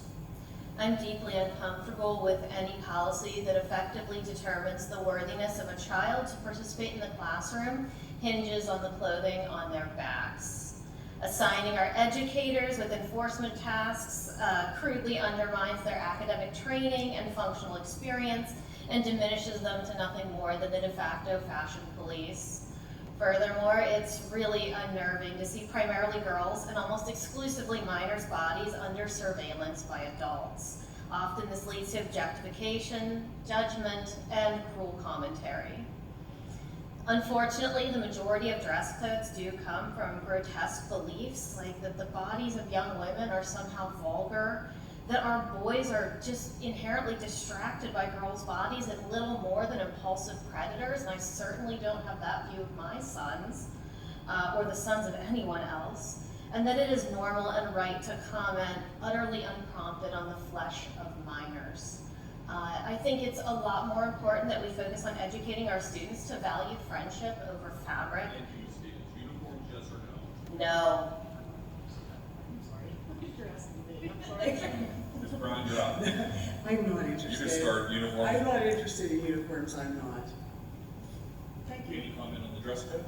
On the dress code, I don't think that we should, I don't know. I do think that things need to be respectful, but then other people have different opinions about what is respectful and what is acceptable. I may be old school, but I agree with Ashley where you shouldn't have to worry about what a girl's body looks like. But I do not want to see people walking around our halls mimicking mannequins from Ross Park Mall or something that they've seen on social media. Ms. Casey.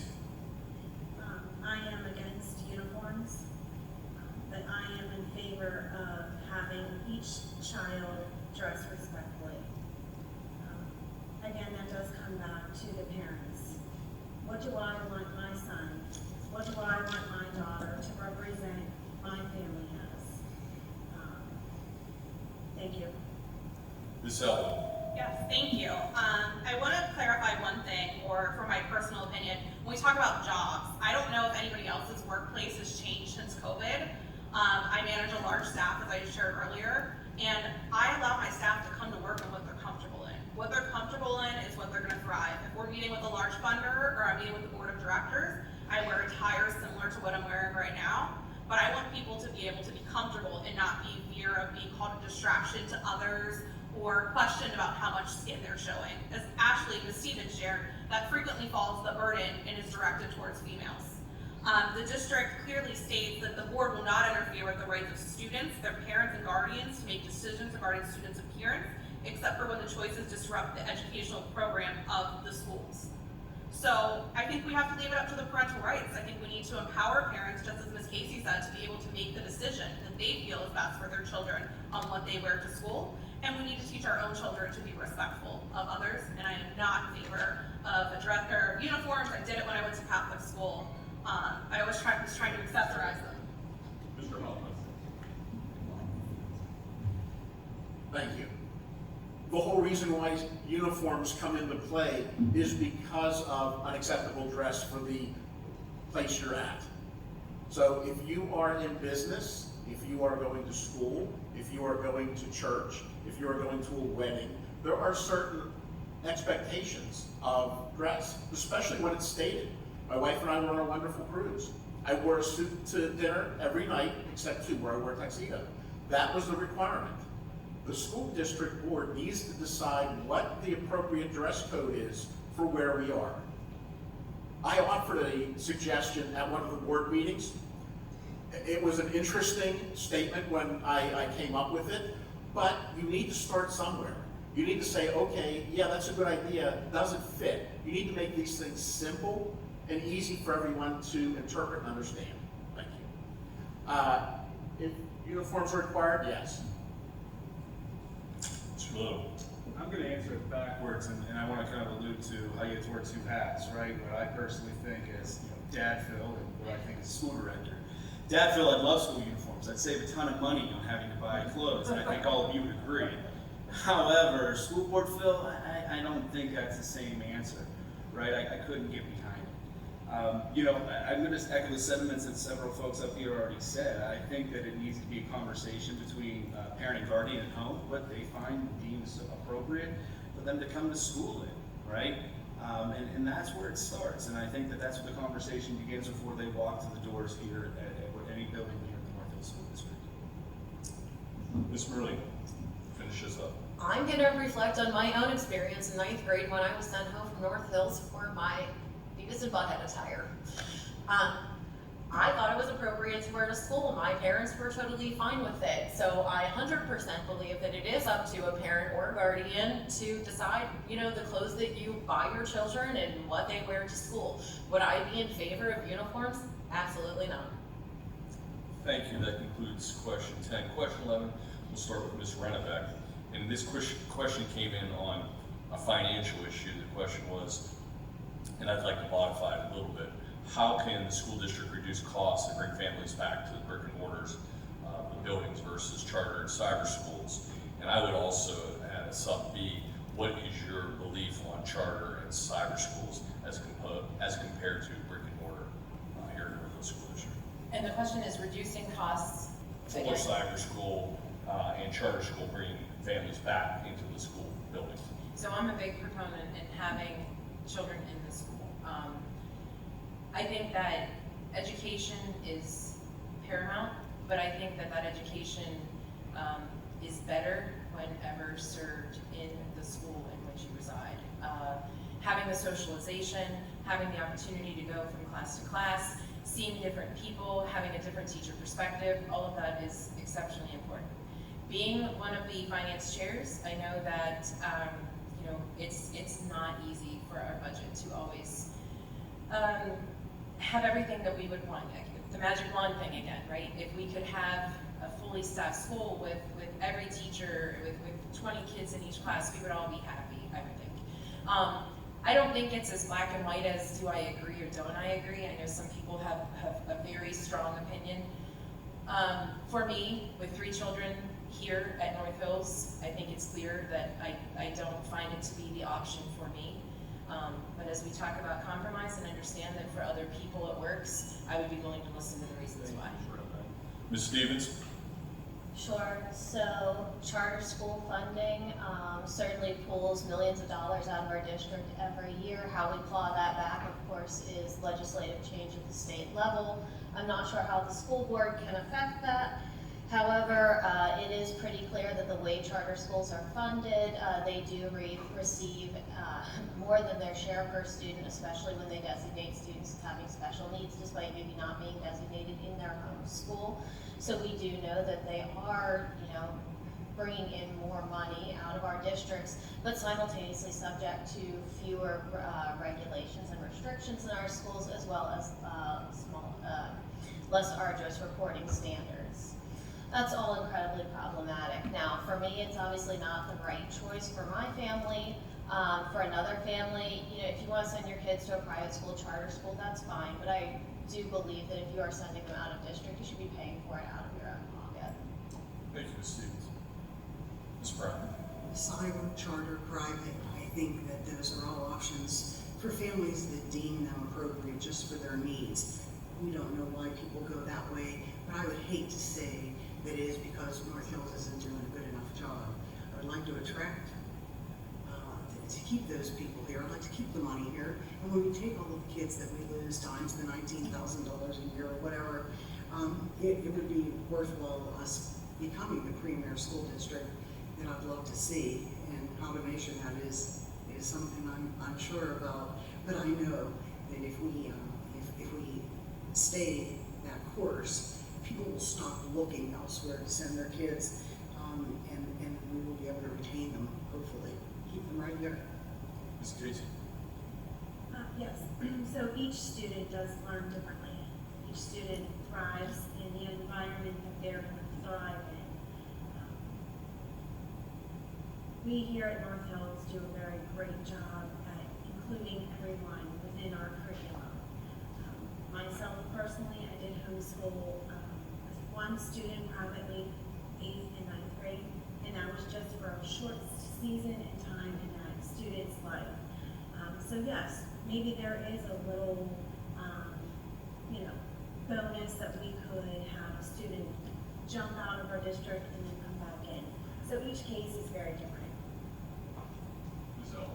Yes, thank you. I think the biggest thing is I'm personally opposed to charter schools in the general sense. I think that a lot of the money is not necessarily going to the students. It's not even going to teacher salaries. It's going to marketing and a large administration. And so I think that's something which Ms. Stevens talked about is we have to look at, where is the money actually going and what are the requirements and policies to keep it going to the students. I think there's situations where maybe they specialize. I think Providence Charter School is a great example where they specialize in dyslexia, and that might make a fit. But I think the solution that as a school board that we need to look at is we can't control charter schools. That's beyond our control right now. We need to look and say, why are people going elsewhere? What is not happening in our district that they feel they need to go to a charter school? Why are they not thriving in our district? And that's where I think we come back to things like the curriculum. That needs to inform those conversations, because as a board, we can't determine charter schools, but we can determine and make changes of why families would be leaving the district and going elsewhere. Mr. Hoffman? I have no doubt that someday we're going to see school choice pass through the legislation of Pennsylvania. The question is, why? Why is that going to happen? Well, it's going to happen because parents are looking for better options for their kids. Being at many school board meetings, the charter school subject comes up, and it's expensive. It's expensive for the district. So then how do you fix that? What's wrong with what we're doing, or what do we need to do to make it work? Well, let's have North Hills be the school of choice. On the open market, once parents have these dollars that they can control where their students go, let's make North Hills their first choice by saying, look at these test scores, aren't they marvelous? Thank you. Mr. Blue? Only a minute, huh? Only a minute. So I'm the one that you often talks about this ad nauseum till my face turns red. Look, I'm one of the biggest proponents against cyber charter schools. The issue is this. The argument isn't school choice. Never has been. It's what we're allowing these cyber charter schools to spend their money on. If you were to pull your phones out right now and go to the Wilkes-Barre Baby Penguins ticket site, you will see that CCA, Commonwealth Charter Academy, is a sponsor for their suites. Do you think that was free? It wasn't. It was your taxpayer dollars. They also spent hundreds of thousands of dollars to put their mascot, Gerald the Bookworm, in a Philadelphia parade. How does that affect student learning? The argument's never been school choice, never has been. It's allowing rackets like that to continue, and that's why as the legislative liaison, I will fight every time for our legislators to change that, which is happening right now in Harrisburg as we speak. Ms. Merlin? I think that I sit up here and have more experience with charter school than anybody. I homeschool a kid. I have a 9th grader in BA Cyber. I am absolutely proud that my daughter is in BA Cyber, because you know why? She did not do good in brick and mortar school. It is not for all kids. We talk about, being inclusive to all kids, and some kids just do not function well in brick and mortar schools. She does much, much better at cyber. I know the difference between the cyber program and what we offer here at North Hills. I do not have a minute to tell you the differences, but if anybody would like to ask me questions about that, I can tell you why people go to charter school and not stay in our own district if given the option. Do I agree with the cost for charter school? No. But can I control that? No. We have to vote differently, and we do have to change that. I'm definitely not in agreement with that, but do we need charter school? Yes, absolutely. Ms. Ponyhouse, finish us. I, as most others, do not agree with the amount of money that cyber charter schools take from our school districts and ultimately from our kids. I feel that all of our students should be able to be educated in the North Hills district in some capacity. So we really need to get down to the root of why people are leaving and address those concerns and address those areas of need so that we can keep our kids in our district, keep the funds in our district, and do what's best for our community and our kids that live in our community. That concludes question 11. Let's go to one more question, sort of Ms. Stevens. The question is how would you retain support employees, secretarial, custodial, food service, etc., that are currently not eligible for family health insurance and pay scale that's comparable in other industries? I'm so sorry, I couldn't understand what you said in the first part of the question. Let me repeat it. How would you retain support employees? How would you keep them on staff? Secretarial, custodial, food service, classroom, those types of folks. The questioner asks, is this based on them not receiving family health insurance, pay scale comparable to others in that industry standard? So it's my understanding that support employees are part of collective bargaining agreements, so that would have to be addressed within the union. However, we do need to look at how we're providing benefits, pay scale that do reach market value. I think that's incredibly important. We should be supporting our employees. They do give an awful lot to our students. So what I would say is we really need to take a deep look at those contracts and understand what's happening in the complex environment. Because again, we're talking support employees. I believe they're negotiated alongside school nurses and one other cohort. So we're going to have to examine how that bargaining agreement is constructed and ensure that everybody is receiving appropriate attention so that we're able to keep those folks in district. I know it's becoming increasingly difficult to hire support staff. So, you know, we are going to have to figure out how to get these folks fair market value for their labor. Ms. Brown? I have spoken with some of our support staff. They've reached out to me anonymously, and I'm quite aware of the arbitrated contract that they have through to 2026. It's unfortunate that was arbitrated before COVID, and I do know that there are some of them that really are not making a living wage. They're dealing with our most vulnerable and our most critical students, and I do think that they deserve to make more than people down at Sheets at Babcock Boulevard. However, I do think it's important that in order to retain great educators, they need that support staff. And it is something that I definitely am interested in learning more about. They are the bedrock and the foundation, and we need to acknowledge them and make sure that they're rewarded for what they do and compensated. Ms. Casey? Yes, our support staff here at the district is really what makes everything move. You know, our trash can is overflowing and our kids are walking around a trash can that should have been taken out. You know, not missing one person in that whole entire thing, then our school is not working together as a team. So yes, this is something that is important. This is very essential to our working of our school district, that we need to be looking at these contracts. How can we hire and retain and provide a wage that is decent, that they deserve, that our insurance, our health insurance is provided for them? Yes, these are things that we definitely need to be looking at. Ms. Elwood?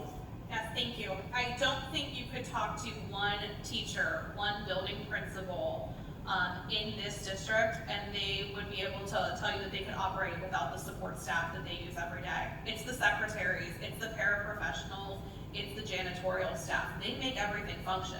Our teachers are fabulous, don't get me wrong, but there are students that need extra assistance, And the paraprofessionals are there for that. They grow with those students, and they make sure that that student is able to get all of the educational needs that they need met, allowing the teacher to focus on other students as well.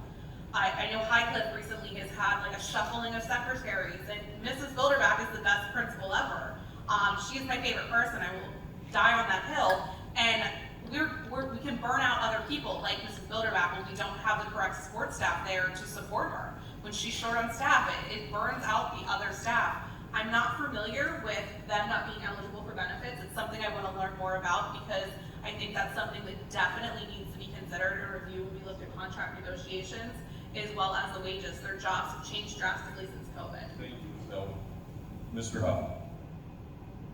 One of the questions you have to ask is, how did we get here? How do we have staff without medical benefits?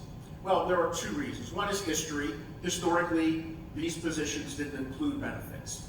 The other thing you have to look at historically is that there is something called the Affordable Care Act, where everyone is required to have insurance coverage. Now, whether you agree or disagree with the existence of that program, it's where we are today. So the question is, how do you address that? Well, first of all, a lot of these folks are members of the union. It has to be addressed through the collective bargaining. So do you offer that as part of the contract? The question is, can the district afford it? You know, I had a question on my Facebook page from someone here at North Hills asking, say, you know, I'm only making $15 an hour. I can go to Sheets and make that. And the answer is, well, yes, you can. And if you work at night at Sheets, you can make 17. Well, what does that do to the staff? Thank you. Yeah, I just want to say two things. One, it's fitting that this question is asked on Custodian Appreciation Day. You can look that up, it's a real thing, and that is today. So happy Custodian Appreciation Day. And if Ms. Spade could be here, one of the biggest advocates for this question right here. But Ms. Stevens was hit the nail on the head. That this is dealing with a collective bargaining unit issue. And it is unfortunate the situation we're in.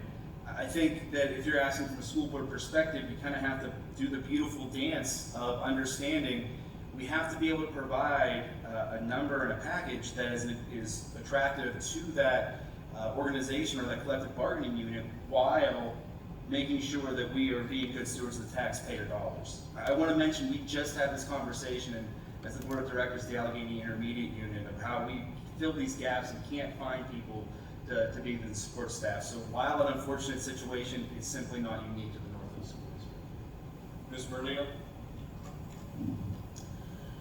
I agree that our support staff is very important to our school, but the question is how do we retain that staff? As a manager, you learn that people are not necessarily just motivated by money. Some people are motivated by appreciation. Some people are motivated by convenience for their job positions. So I think that the best way to retain employees would be to take an employee survey and ask them what is important to them and try to meet those needs that you can't meet within that contract at the current time. Thank you. Ms. Poniatowski? I would agree with Dana that with this issue, we need to get to the root of the issue. Why are people leaving? Why are they not staying? Why are they going to work at Sheets or wherever it may be? And address those specific needs with that group of individuals. This is a shortage nationwide, and I think we all know that, but it shouldn't be in North Hills because we are a great school district, we have great schools, and we have great people. And I know that a lot of people are very, very happy working here. And so I would really like to identify the specific reasons that we can't retain people in those positions. Ms. Rennebeck? To Katie's point, one of my biggest pet peeves is when we say, well, North Allegheny is dealing with the same thing, or Hampton's dealing with the same thing, right? Safety in numbers doesn't help get it any better. So to echo really what everyone is saying, it does come down to making it more attractive based on what their needs are. If money is the biggest situation, then let's figure out ways around that. If money isn't, per Dana's suggestion, let's find out how much are we talking to them? How much is this conversation continuing so that we can make it more attractive while, just like the busing, while we're working on how that can happen, what can we be doing to create a better atmosphere? Recruitment and retention were the two buzzwords, I swear, for 2022 and going into 2023. Unfortunately, I almost am negating what I just said. You see it in so many different sectors, the healthcare industry, the education industry, and we need to figure out, as more than just community members, but as citizens, what can we be doing to make our jobs just more attractive in general? Are people working, and how can we get those people to be in the positions that we really need? You're only as good as your support system allows you to be, so this is something that we really need to concentrate on. Thank you. I had promised the candidates that are running to offer them one final question, but I'm going to allow them to answer that if they so choose in their closing, and that was regarding, now that the Indian logo has been retired, could you comment on the Indian nickname? So if they want to so choose that, they can address that in their closing. But we are at the 9 o'clock hour, so we'll go into closings, and ironically, we're going to start with Ms. Stevens, which is where the last question ended. So, Ms. Stevens, 2 minutes. Sure. So, North Hills is a phenomenal school district. I think that's something that, despite all the discussion up here, we can all absolutely agree on. And there is the reality that the requirements for educational excellence are growing, and the logistics challenges to providing those educations are also growing. We're on the verge of a technological revolution with the advent of AI, personalized medicine, and constant interconnection with our global peers. And we need to prepare our students for that. Likewise, we also face things like teacher shortages, staffing shortages, and we can't accomplish any of this without our support structures. Those are things that are going to require careful consideration over the next 4 years. Coming to this with an extensive background in management policy, I believe I do have the experience necessary to bring leadership to the table that's going to help us address many of these issues. Likewise, my ability to build partnerships and work well with others is going to be instrumental in dealing with a team of 9 individuals that come with 9 unique perspectives. Ultimately, what we need to ensure is that all of our students are receiving the best possible education for the best possible, with the best possible use of our taxpayer dollars in an environment in which they feel welcomed and included. We need to take measures to make sure that those voices are heard. You know, I certainly learned a lot sitting at this table tonight. I think we absolutely all did. I think a lot of interesting perspective was shared. And I hope that we're all going to take this back to the remainder of our campaigns, because what we're really charged with doing here on school board is protecting and growing an incredible investment, not just in our community, but in people, students, staff, educators, all. Thank you, Ms. Stevens. Ms. Brown? In closing, I think that I would like to, again, thank you for bringing us together tonight. Thank you for moderating, taking it easy on us. And also, we've all said we have no agenda. My grandmother went to Westview High School in '38. My mom graduated up on this hilltop in '59. She was the first class up here. They wrote our alma mater. As her only kid, I graduated in 1980 as varsity cheerleader. And then my kids graduated 11, 14, and 15. I'm really proud to say that we have 4 generations that walked in those halls over there. And my agenda is the sheer thought of my 2 sons who are now homeowners in Ross Township, that maybe a 5th generation will walk those halls. I would like to see for your kids and all the generations to come, that we stay forefront in a premier school district. I'm here to help. I'm stepping up to volunteer. I'm no stranger to volunteering. I've been doing it my entire life. And I do agree that this is the best place for me right now. Use me while you can. Take me while you have me, because I have a passion for this district that isn't going anywhere. Thanks for this evening. Thank you, Ms. Casey. Yes, so in closing, I do appreciate the time that everyone has sat. I know it's a long time sitting up here. I know it's a long time time for you to sit in the audience and listen to us. But this is where our first step of open communication, learning about each other, knowing who does what, that when we sit together at a boardroom table, it doesn't matter what you come into it as and what I come into it as. We're here together, working together for our students and for our taxpayers. So yeah, this is an opportunity for me to continue to volunteer outside of whatever I do, volunteering, on my daily basis. And you want us to talk about the logo for Open to It. It's your choice, Ms. Davis. So in 1998, I graduated here at the Hilltop with this logo, and that logo will continue if I have the choice on that. Thank you. Thank you for pulling everything together this evening, and thanks for everybody that attended. I am not going to shy away from the topic of the mascot. I think it's important to be addressed. I'm surprised it took this long in the evening to come up, to be completely honest. I have my personal views on the Indiana's mascot. My husband and I have different views on the Indiana's mascot. I feel like I get more credibility because I'm an alumni, but we're not going to go there. That being said, what the board did, it had an impossible task. The community was divided. They listened to the community. They provided various ways for feedback. And it really came down to close to, I'm not saying exactly, a 50-50 split of those that wanted to keep it and those who wanted to remove it. And they compromised. And I think compromise is the most important attribute of a board member. I think the others have talked about this evening. And I think I have my personal views, as I said. But it's not just about what I believe, it's about what the community believes. You're elected to represent the entire community. I don't know if there's anybody in the district that loves the compromise that came up, because I feel like everybody gave something up and we still kind of have a lingering question, well, we're the Indians, but we're not using the headdress. And I think it's something we can look at years to come, but I think we've come with a compromise for the community, and I think now we need to come together and refocus the district and our priorities on the education of our students. And that's what I would be committed to doing if I was elected. Thank you, Ms. Ellen.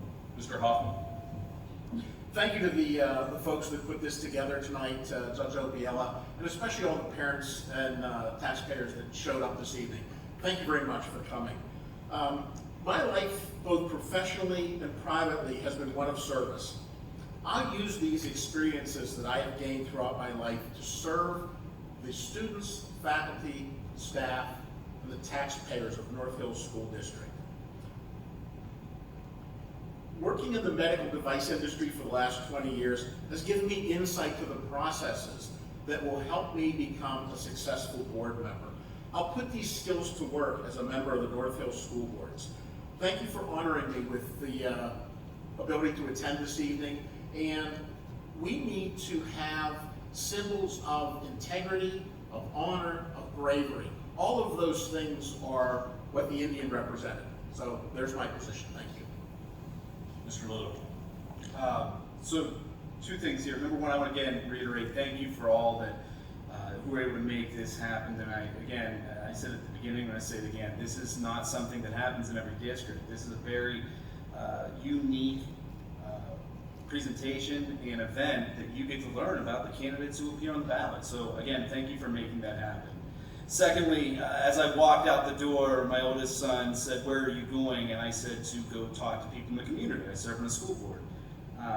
He said, "Will you say hi to me?" And so I said, "Sure." So Teddy, August, and Charlie, I don't know if this is being recorded. Hopefully you're in bed because it's 9 and you haven't given your mom too many problems. Hi. But to your point, I think you owe it to the public when there are questions, and I've never shied away from any of them. I sat in that seat when this hot button topic came up. And I think you need to understand something, is that what one's opinion is versus what the people's opinion is when you get solicited feedback may do two different things. And while many people were upset because there was a compromise, when you talk to any attorney who goes into negotiations, litigation, when both parties walk out mad, you know that it was a good deal. That's exactly what happened. Whether you stood there or not, on either side of it, we took into consideration all sides. That is a perfect testament of what it means to be a school board member.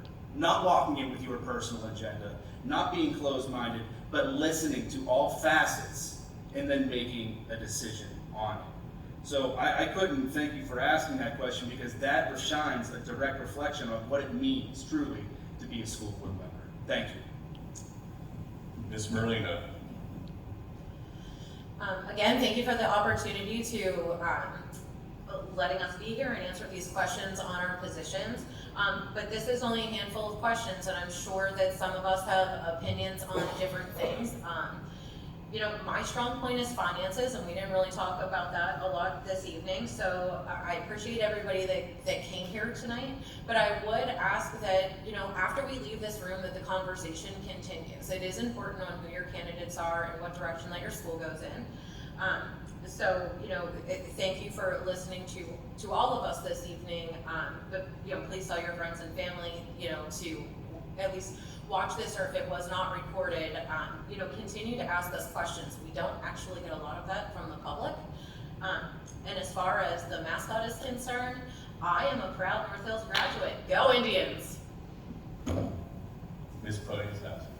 Thank you again for having us tonight. I hope that through tonight you're able to see my passion for the education of our students. I believe that my career as a teacher, along with my experience as a parent, have benefited me in the role as a school board director, because I view the field of education through many different lenses with many different hats. I would love to continue to serve on the North Hills School Board, especially to focus on the inclusion of our special education students in our partner programs such as Bocce and Partners in PE that we've started up this past year. So thank you again for having us tonight on the topic of the mascot.